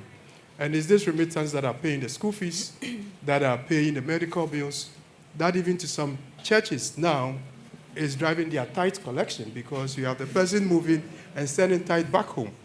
And so there is a lot of benefits to get from migration. But the question for us and for most African governments is, how do we manage migration? And for us, in terms of these findings, I think it gives us a lot to consider by way of policy direction. How do we address the policy direction? I was listening to Niloy, and you were talking about looking out to Asia. And we've seen the migration dynamics in India. You have a lot of Indians at the Silicon Valley, for instance, driving science and innovation. And so that is the benefit. But what is critical is how do we make sure we translate this into meaningful development whilst addressing the vulnerabilities that come with the desire to move. So by way of policy prescription, let's look at improving migration governance in Ghana and then on the continent, because we have left for a long time migration to develop on its own. It's really not found expression in government development policy frameworks. And it's important we begin to integrate migration. As a country that is generating over 8 billion in remittances, according to the BOG, we need to be intentional in terms of framing migration in our development process and planning. We should be intentional in addressing the drivers of migration. Looking at TVET education, we are in Ghana, and we invested a lot in TVET in recent times, but then we are also seeing a lot of interest from the global north in our skill sets here in the country, or even on the continent. As I talk, I know there are countries that are running language programs in our TVET institutions, so they could recruit directly after training. What is the government's interest and position on this? We have countries that are also running programs in their own culture on the TVET campuses in Ghana, so that they could be fit for the market. But I think as government of Ghana, we need to be more interested in how do we channel this into meaningful development. Maybe to run up, the last policy prescription will also be to expand and enhance labor mobility pathways. The government in Ghana has been talking a lot about signing bilateral labor agreements, MOUs. The benefit of these bilateral labor agreements is addressing the vulnerabilities that the migrants are facing, so that we ensure there's protection, we ensure there's portability of pension once they are accruing income, we ensure that the migration journey is successful. And that way the benefits will then inure to us as a country, whilst at the same time addressing the drivers that underpin this mobility. Thank you very much. I have to stop you in your tracks. I realized. Okay. Interesting that you're already touching on policy direction, and you're giving or putting out some initiatives you think the government can consider. But essentially, managing migration, I want to bring in Marie, who is also a policy advisor. I don't believe he said it all, but I'd like to hear what you have to add in terms of how the government can go about this. No, thank you very much. To start, I think I just wanted to mention that, right, so migration is really sort of the first crisis. I think that in large part, if we look at it, it's a very visible consequence of our failures around job creation, economic transformation. And so that's the lens which we need to think about it. And so the policy objective needs to be wider than getting young Africans to remain at home. It needs to be around building the kinds of economies that allow people, or that at least make people want to stay within the country, want to move within the continent, or to go externally, and make that a credible choice and not an act of desperation. People should be able to move. And as he mentioned, migration is something that has been happening for a long time and will continue to be. It's just part of who we are. We just need to make it more an optional thing for people. And the reason why we need to do that is because many of us in here will admit that for people who are able to go elsewhere, it gives you great income potential. It's an ability to increase your investments and to even better your families. For some people, not everyone, but there are huge benefits to that. So we just need to ensure that if people need to go elsewhere, they will do that. Now, that being said, I just wanted to mention 2 points. The first is that we need to consider migration intention, really, as I mentioned earlier, as a sort of indicator of our state performance, right? It's really a glaring people's view on how we are doing. And when you look at the numbers and you see, for instance, that a lot of the people that are leaving, or that want to leave, not that they're leaving, are highly educated, well, that makes sense. Education exposes you. It increases the opportunities available to you. And so if the labor market is not able to absorb that, well, they will look to go elsewhere. And so we need to ensure that we create the right kinds of environment within which people would want to stay. And that looks like investing as much in sort of the labor-intensive sectors as we do in the extractive ones. You will hear a large announcement about some investment into the country. Well, it tells us very little about the development value. We need to shift from just focusing, for instance, on the investment number to the composition of that investment. What number of jobs are being created? Are there components of locally sourcing things?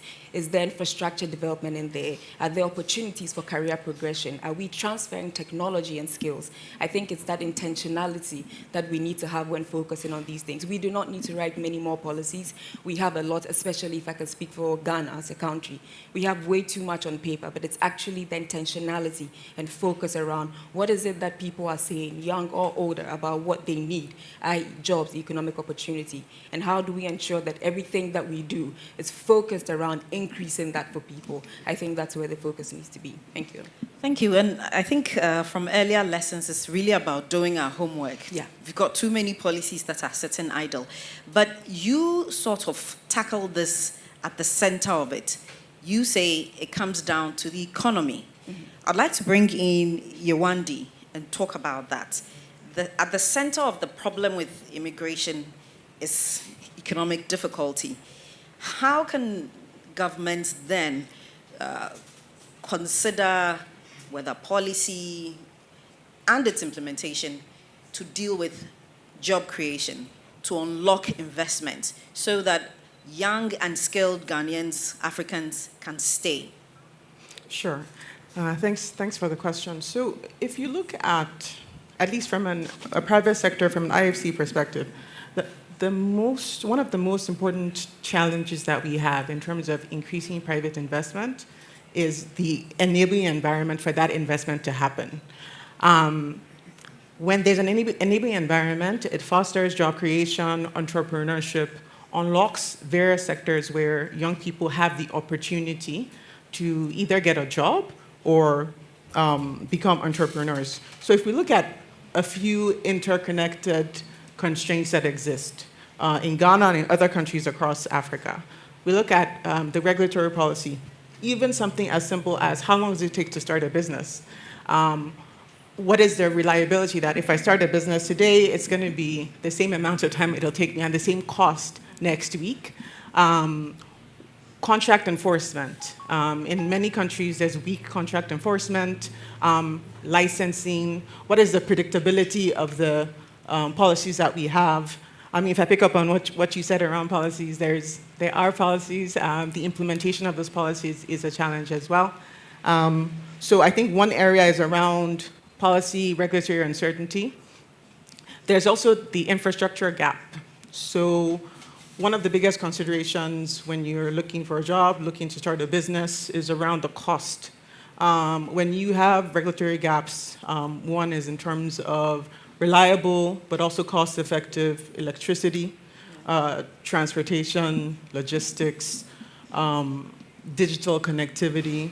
When those are not in place, it costs so much more to run a business, to have a business. And this constraint is, I think in Ghana, people think that because there is high access to electricity, they forget that actually it costs a lot of money to have electricity. So we look at infrastructure gap. There's also obviously, I think the elephant in the room, everyone knows, access to finance for MSMEs, especially at the micro, small side of things. And it's because a lot of financial institutions find it risky to lend to SMEs. So how do we, from the policy side, for example, with IFC, we're working with the Bank of Ghana on credit reporting. How do SMEs have scoring so that when a financial institution looks at them, they're able to say, okay, this is a good SME that I can invest in, and then be able to provide financing to them? How do we look at alternative forms of collateral, not land? How do we look at movable collateral as a viable source of collateral in order to lend to an SME?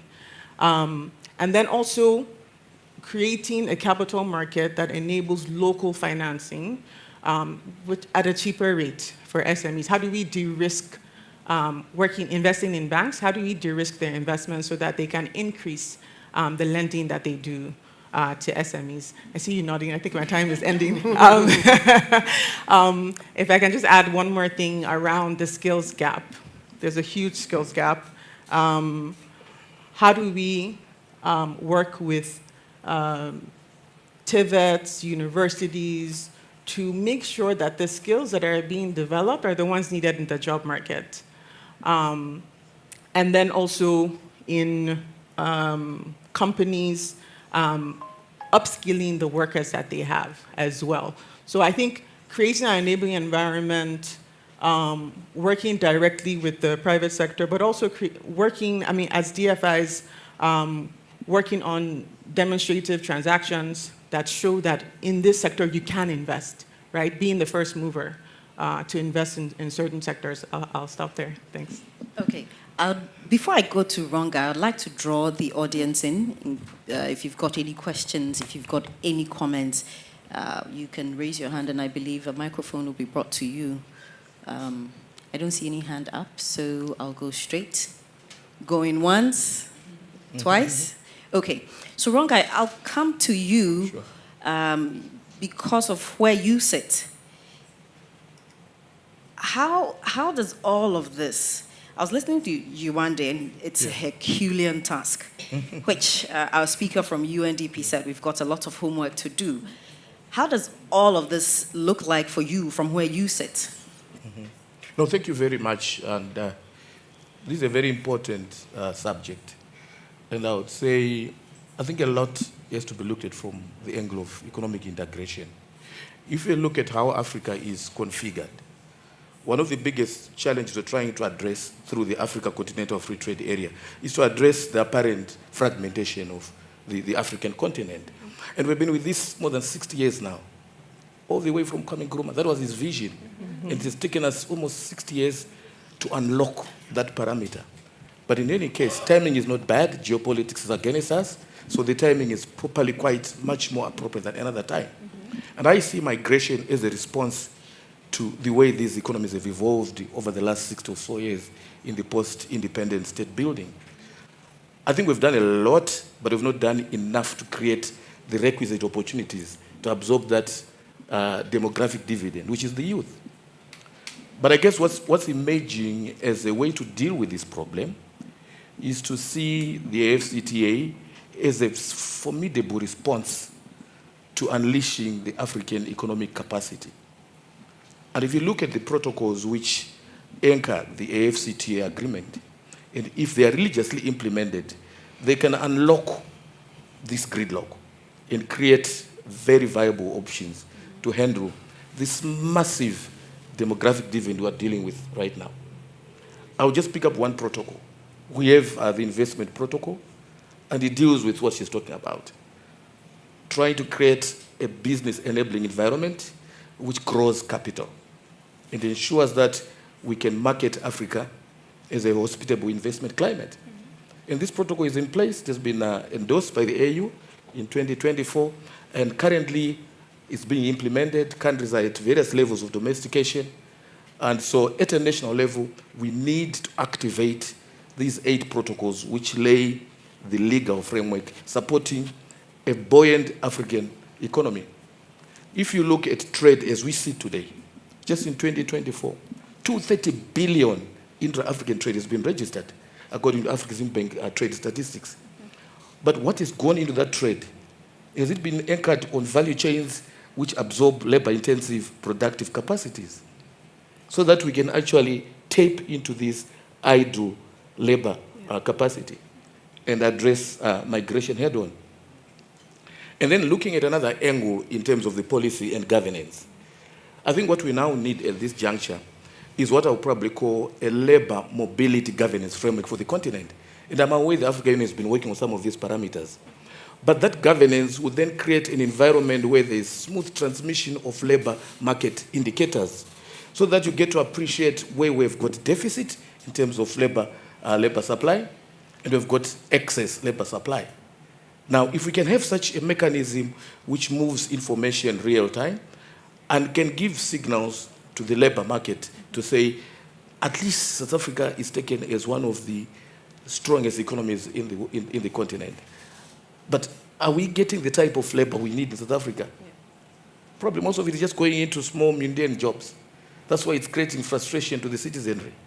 But if it's couched in a framework where this market is operating, this labor mobility index can tell us exactly the density of labor needs across specific sectors of the continent, we can begin to address some of these mobility challenges head-on. We also have a challenge when it comes to migration in as far as the receptiveness of the recipient countries are concerned. That's a huge buttress of challenges. And how do we tackle that? Now, you get a bit concerned when you appreciate that we actually also have what we call the Africa Union Migration Protocol. It's trying to say, let's say, free movement across the continent. But out of 15 countries needed to sign off the ratification, we only have 4. Why is it? Why? That's the question we should address in this type of debate, right? Is it a policy issue? Is it a political issue?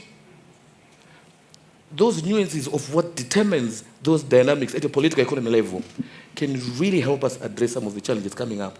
But there are key benefits you get from migration. If you look at it from another angle, in those net receiving countries, if they have challenges with labor markets, maybe certain sectors are opening up, they can actually benefit from that labor. In the net outflows in countries where labor is leaving, if they can also rationalize their productive capacity and maybe go on on technology-driven innovations, they might actually be also moving higher levels of production going forward and balancing the net movements of labor markets across the country. So it's actually a very dynamic space which we need to continue interrogating, but create policies which can ensure that there's adequate signaling across the labor market going forward. I like that you talk about the national governance challenge and the big question you ask, which we don't have the answers to. But I want to bring it home a bit and look at the citizenry and the attitudes. I think you sort of hinted at that in your remarks. It appears that the most educated, the skilled, the wealthiest Africans have a certain resistance to immigration or immigrants generally. From where you sit, again, what does that mean for the continent's integration? Well, I think it's a challenge which we have to grapple with. But I think we're human beings. You would appreciate the more educated people are, the more self-aware they become. Mm-hmm. So at times the challenges could be just bordering on competition and limited awareness of the mobility of labor and the benefits it brings. You know, so for me, I look at it as a debate which we did bring to the table, looking more closely at what we call the trade migration nexus. That trade is development enhancing. Yet migration itself also brings up additional support to that development agenda we're trying to push on the table. It's a pity programming in the continent is isolated trade and said, we've got in Africa continental free trade area. But migration is not at the pinnacle of that engagement framework. So this podium we're having here gives us an opportunity to recalibrate our programming going forward so that we can actually enhance this interface between migration and trade and maximize the benefits of movement of labor across the continent going forward. I'll stay with you because an interesting aspect of the key findings is that about 13% of Africans, only 13% of Africans know about the AFCFTA. And in Ghana here, where the headquarters sits, barely 30, is it 27%? How do you react to that? For me, one could border on saying it's mediocrity. 13% is small. But for me, it's a good reflection that there's an opportunity to flip that and put across a program to push awareness. So I'm actually looking at the results you generated with a bit of interest because we need continuous evidence-based research to inform policy reforms. So if, for instance, at the Africa Continental Free Trade Area Secretariat, we've been pushing other programs, but there's not adequate awareness on the ground, then there won't be traction when it comes to ownership of the entire AFCTA implementation program. So awareness is already coming out as a very important constraint which we need to tackle on, head on, because we've already noticed that Ghana, for instance, where we are even hosting the seat of the Secretariat, only 13% really plug into the tune of AFCTA. So that's a very big indicator, which we can actually ride on and develop programs. Ghana is to reverse. 27%, Africa is 13%. Yeah, but the overall 13 across the continent is not easy. I mean, I can't even sit here and say, no, we're doing a lot. We can do more. So we can actually just use these statistics to even build more interventions and broaden the awareness bandwidth. Yeah. Okay. I saw Yewande taking some notes. Do you want to touch on that, or shall I pose my question? Go ahead with your Okay. question. So, Can I touch on that? carry on, please. So two things. The first point about the sort of the kind of people that are more sort of resistant to others coming into their countries. I mean, I think there are lots of the times we want to have sort of more, diplomatic conversations. But if we look at the data of what people are worried about, it gives us a bit of insight into part of what's driving this, right? It's fear. There is not a lack of opportunity in a lot of places, and so there doesn't seem to be enough for me, and so the thought or the idea of many others coming to take what I could be getting can be quite troubling. So we also need to humanize a lot of the data that we are seeing so we can start to address them properly, because without that we might be trying to solve for the wrong things. How do we create enough opportunity so people aren't as scared? We don't inherently not like the person from this other country. We may very well could have been the same, and we can have those conversations later on about pre-colonial and colonial times and the impact of that. But I think we need to understand what is driving that. Why are people scared or concerned about that? And again, the more educated, well, they are more aware. They see things, they understand certain things, so they are likely to play into certain narratives depending on how convincing or how convinced they are of certain things. So again, it tracks very well, but we need to take it a step further to understand what is driving that. The point on AFCFTA briefly, I mean, I think, you and the UNDP representative mentioned this earlier. We need to make people aware, but we also don't need to, it's not about announcing everything, the pomp and the pageantry. The conversation about countries that have done well, they got on with the work. We need to get on with the work. If we do the things that need to be done, people will start to see the benefits, the ease with which they can move across borders, the ease with which they can move their goods across borders, the ease with which they can receive payments or make payments. And I think that's a huge part of what we are looking for. So it's not necessarily that my auntie in some village needs to know what the AFCFTA is. It's nice, but I think the essence or the point of that should be what it's meant to facilitate. And I think we should put a lot more emphasis and focus on that. So just wanted to add that. Thank you, and I agree. Get on with the work. Yewande, how do we get on with the work in this era where there's a lot of competition for African partnerships, etc.? Global interests are keenly looking on. How do we leverage that so that we can, go into partnerships that are commercially viable and beneficial to the continent? Sure. So from a private sector perspective, two conditions need to exist. First, to have sustainability in terms of private sector development. One is around it must be commercially viable. I know sometimes people think commercially viable is a bad thing.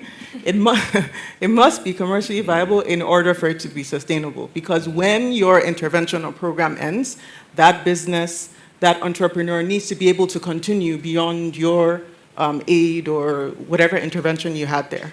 And then it must align with long-term development priorities. So these two conditions are necessary in order for that to be sustainability. Now, when you're forging partnerships, and I love this question because I used to work in partnerships, the most successful partnerships are those rooted in mutually beneficial focus areas or goals. Now, in order to forge a mutually beneficial partnership, you need to know what your priorities are, as well as following through with the priorities. So there's been a lot of talk this morning around policies do exist. I think many countries in Africa have national development priorities. How do you go from having those priorities on paper to actually having those be actioned? And then also, how do we get a longer lead time in terms of being able to implement those national development priorities? So one of the issues we have in Africa is change of priorities, longevity of priorities, because maybe there's a new, we sometimes still find ourselves working in silos. So I think making a more concerted effort to work in partnership, how do we go from 1 and 1 to 200 by coming together and tackling these issues? Yeah, I think I'll stop there. Thanks. I'd want to take a reaction from Rongai. She's talking about sustainable partnerships. What's AFTA's response to that? Or what's your response to that? No, of course, for me, collaboration is the anchor for any sustainability. And I like the way she puts across the message that things must be win-win, commercially viable to build sustainability. And we're looking at many parameters here. I'll pick up one. If we look at the challenges we're facing with migration, we're saying the Africa Continental Free Trade Area is not a trade agenda. It's a developmental agenda. So we are locking in there trade, which is the market space, and production, industrialization. Now, what type of industrialization are we conceptualizing under the FCTA? We're saying it's a one African market, and we've gone beyond national production. Now, say we want to lock in regional value chain formations to unlock industrial capacity across 3-4 countries. Do you think we can do it without cooperation and partnerships? No ways. Our entry point is cooperation and partnerships. That regional value chain formation becomes a public good. And that's when IFC can come in and plug in. But if I do it alone in my own country, it's a private program.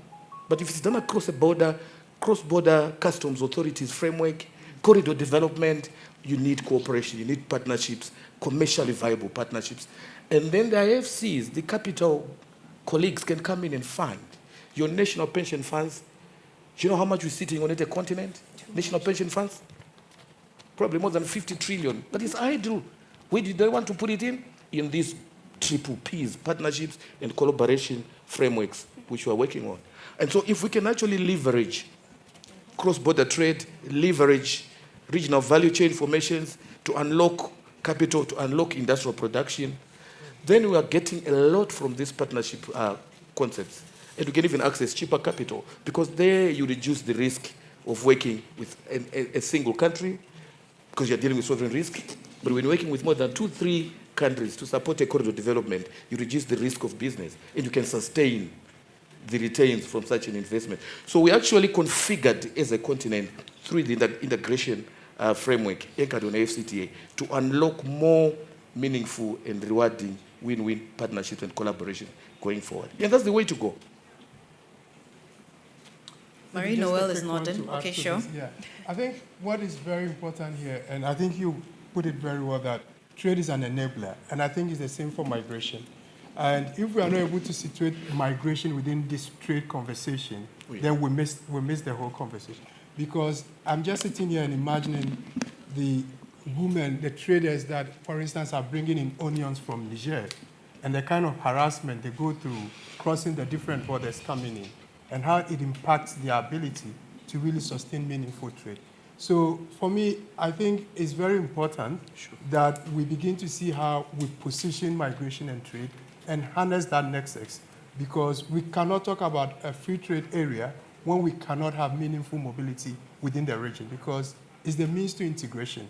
And like you said, you have only 4 countries signing up to the Africa Free Mobility Area. And for me, I think that is a concern. And the advocacy is to encourage as many African governments to sign up to the free movement protocol on the continent, so that we can begin to see trade move in sync with mobility. I think for me, I think that's very critical. That's a fantastic point. Indeed, you are from the IOM. Thank you for that. We're wrapping up, and my final question really is for all of you panel members. It's about what I think is the elephant in the room. When it comes to decision-making, we alluded to, one of the speakers, the keynote speakers alluded to Africa's exclusion, for instance, from the United Nations Security Council. Obviously, that has an impact, because we're participating in a system where we do not get to make the decisions. I'll take your reactions to that. I'll start with you, Eric, and then we can flow all the way to Marie-Noel. I think my position will not be any different from the submission from the UNDP representative, because I think we've been trumpeting this for some time. We've been raising this issue. Africa needs a seat around the table at the Global Discussion Forum. But I think for me, we need to own our own narrative. We need to drive our own development. What do we really want to see? What is the Africa that we want? And nobody can better define for us the Africa we want than ourselves. And when we take that ownership and we try to define our own development per our context, then we can make a case, because then we become a formidable force that cannot be ignored in the global discussion space. So for me, I think we need to own our narrative. We need to define our own development and what paradigm are we going to go. We shouldn't be bogged down by looking at the Asian example. Let's define the African own perspective of what development is and how we can champion this. Thank you. Yes. So what I'll just add, I'll just pick up on what you said around ownership. I think it's imperative that when we work in a country, there's complete ownership from the countryside. In terms of the priorities, the areas that are being invested in, where should the jobs come from, that needs to be owned by the country. We do not come and impose our own thoughts or priorities on a country. It really should be homegrown. And that, I think, is the bedrock of the partnerships that we create in the country. Where does the country need development? How do we tailor our solutions to the country context in order to make a lasting impact in the countries that we work in? How do we make sure that the opportunities that exist are completely evaluated and also explored in order for them to then be worked on from our perspective. So I think just adding that the ownership of the work that is done by the different partners needs to be country-led. Thanks. All right. No applause. Oh. Wrong guy. Yeah. For me, I think what's critical is what he said. He says you can do it quietly. Why being Mr. Mouthy? Yes, because look at the example we gave of Malaysia and India. and Ghana. India. Yes.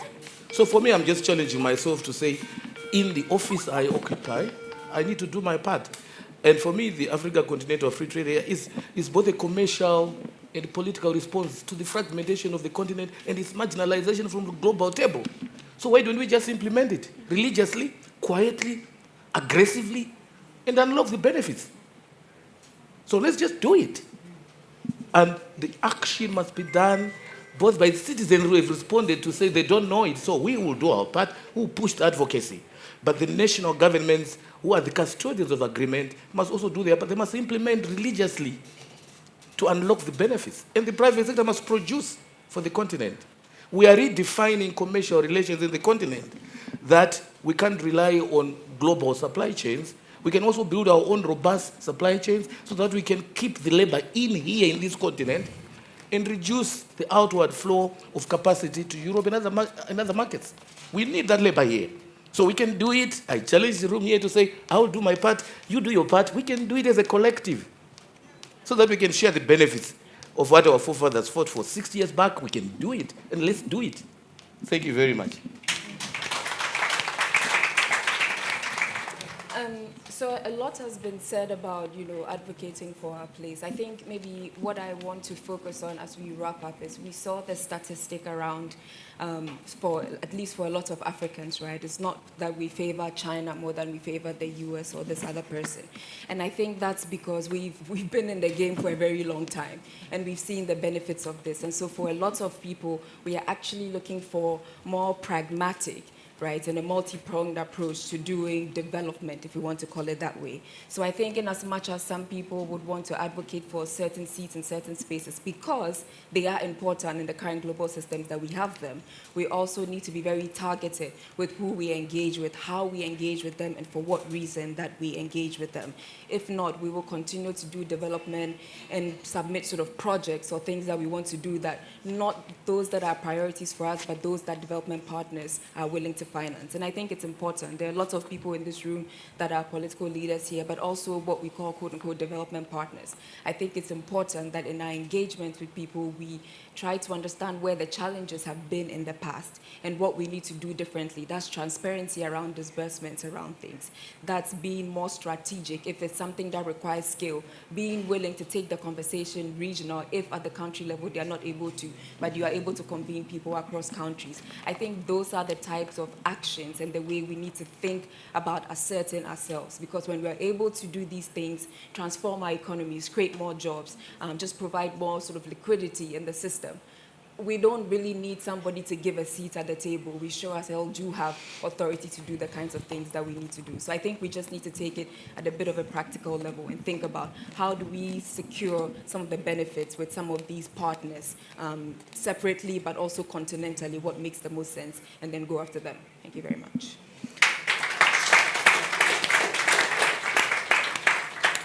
All right, thank you very much. I would open the floor for questions, comments briefly. Anyone? Okay, so I'd like to thank you, panel members.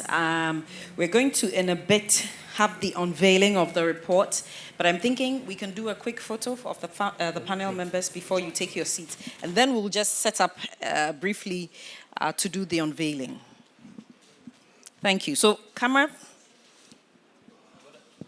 So we'll just take a picture, the four of you. So, yes, you could stand and then squeeze together. Closer, please.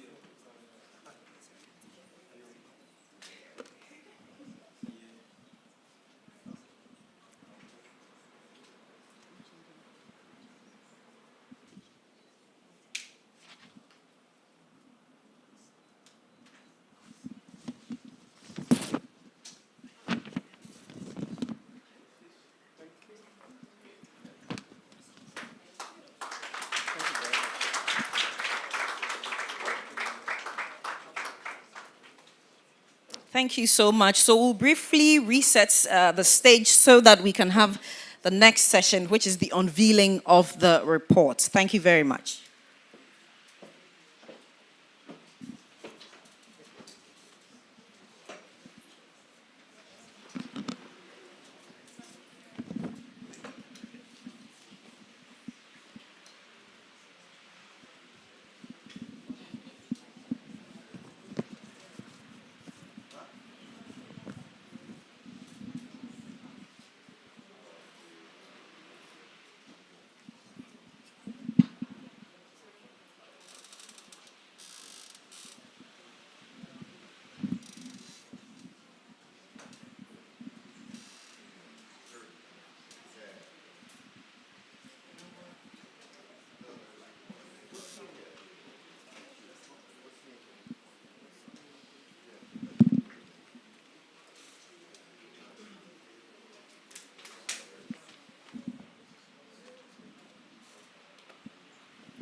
All right, thank you. Shall we give ourselves a round of applause? I think you've been fantastic. It's now time for us to unveil the flagship report, and I would like to call on Madame Amina J. She's the board chair of Afrobarometer. Please come forward. I would also like to call the CEO of Afrobarometer, Mr. Joseph Asunka, who will be joining you. Is he here? A round of applause, a round of applause. Sir, Madam, I think you could also call on some dignitaries you feel should join you, but I'll hand over. A round of applause, thank you.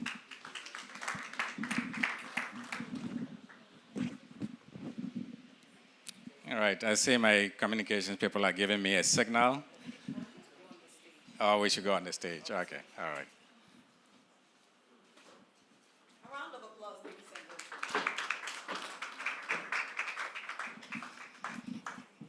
And so I would like to invite His Excellency the Ambassador of Germany to Ghana to join us on stage, and also our keynote speaker from the UNDP to also join us on stage for the unveiling.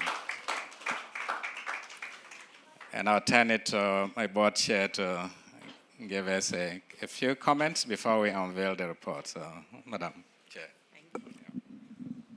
Thank you very much. Well, good afternoon, Excellencies and distinguished guests, partners, supporters, donors, distinguished members of the Afrobarometer board, distinguished consultants that are supporting us, enable us to be standing up here. Thank you all so much. And of course, the fantastic members of the CMT and all the staff of Afrobarometer. Thank you especially to our keynote speaker. That was really an inspiring talk, and also to you and those online, Amina Mohammed's message of solidarity, and all the various speakers that have supported us today, and our fantastic panelists. Thank you so much for digging deep into the conversation. Well, do you have a copy of the report? Where's the copy of the report that we're supposed to be launching? I was talking to save time. Right, thank you. We've heard a lot said, first by our CEO, Joe, and all the distinguished speakers that have spoken today about, the third edition of the Afrobarometer Insight Report, themed this year, Beyond Borders, Citizen Perspectives on a Shifting Global Order. And we've had a glimpse of, the fantastic work that has gone into the publication of this report. I hope that, all of you who are present here will get physical copies. But if those that are online, who are joining this conversation, I'd like to urge you to go to the Afrobarometer website. I'd like to urge you to go on YouTube and all the social media channels to access, the treasure trove that is contained in this report. It really is a public good, and it's something that all policy actors, all government officials, all development partners, all private sector actors that want, all potential investors, people who want to engage with the African continent, who want to get an insight and a glimpse into how Africans think and their perspective. You really need to read this report before you take your decisions. With all humility, I'd also like to say before I launch the report that I'm very, very proud to be associated with this organization. And I want to give credit to the founders, and especially Professor Jima. He was here this morning, but he's probably engaging, looking for donations probably for Afrobarometer, which is what he spends most of his time doing. I'd like to acknowledge him and also thank him and all the other founders of Afrobarometer, who I'm hoping are listening to us and watching us online, Bob Mattis and Mike Bratton.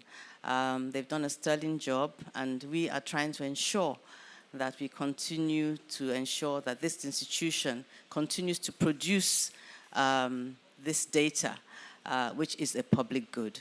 So on that note, I'd like to formally, with the support of the fine gentlemen that are on the stage with me.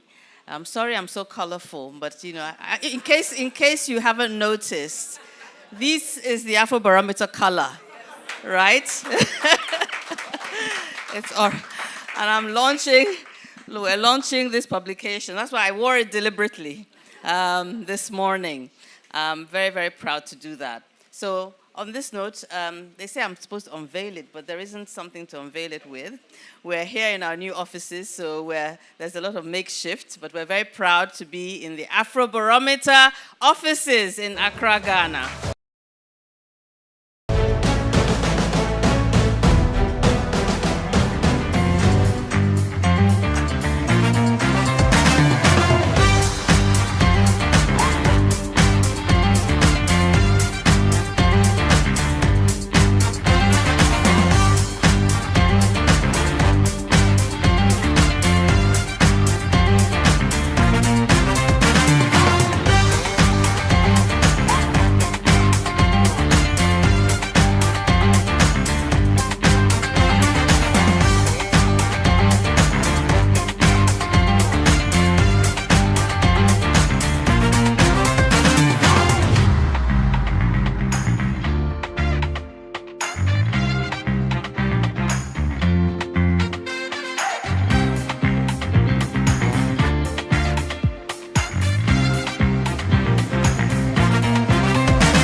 everybody be given a copy of this report?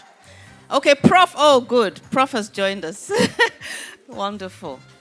And I hope I haven't missed it. I'd like also the representative of our national partner, CDD, the chair. Please join us.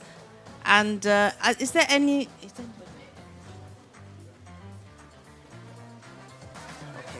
And the moderator of this session should also join us for the picture. Thank you.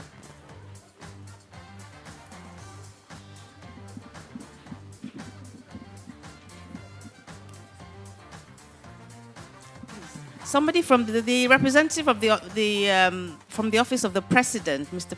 should join us, please. My sincere apologies. Please join us. Please come up stage. Mm-hmm.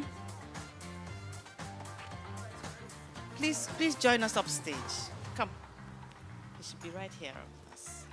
Sincere apologies for that. I hope I haven't left anyone out. It's not. Who? Oh, any member of the International Advisory Board here present? No? Online? I want to recognize and appreciate. Yes, thank you for reminding me. The members of the International Advisory Board, they really go above and beyond to not just act as ambassadors of Afrobarometer, but really assist us in ensuring that we attract sustainable funding. And we're really privileged to have many of them, with us. So on that note, can we all say, what I want to do is to launch it. I'd like all of you, if you don't mind, since I have the mic, to say, Afrobarometer, let the people have a say. So on my cue, 1, 2, 3, we will all say that. 1, 2, 3. Afrobarometer, let the people have a say. Again, Afrobarometer, let the people have a say. Thank you very much.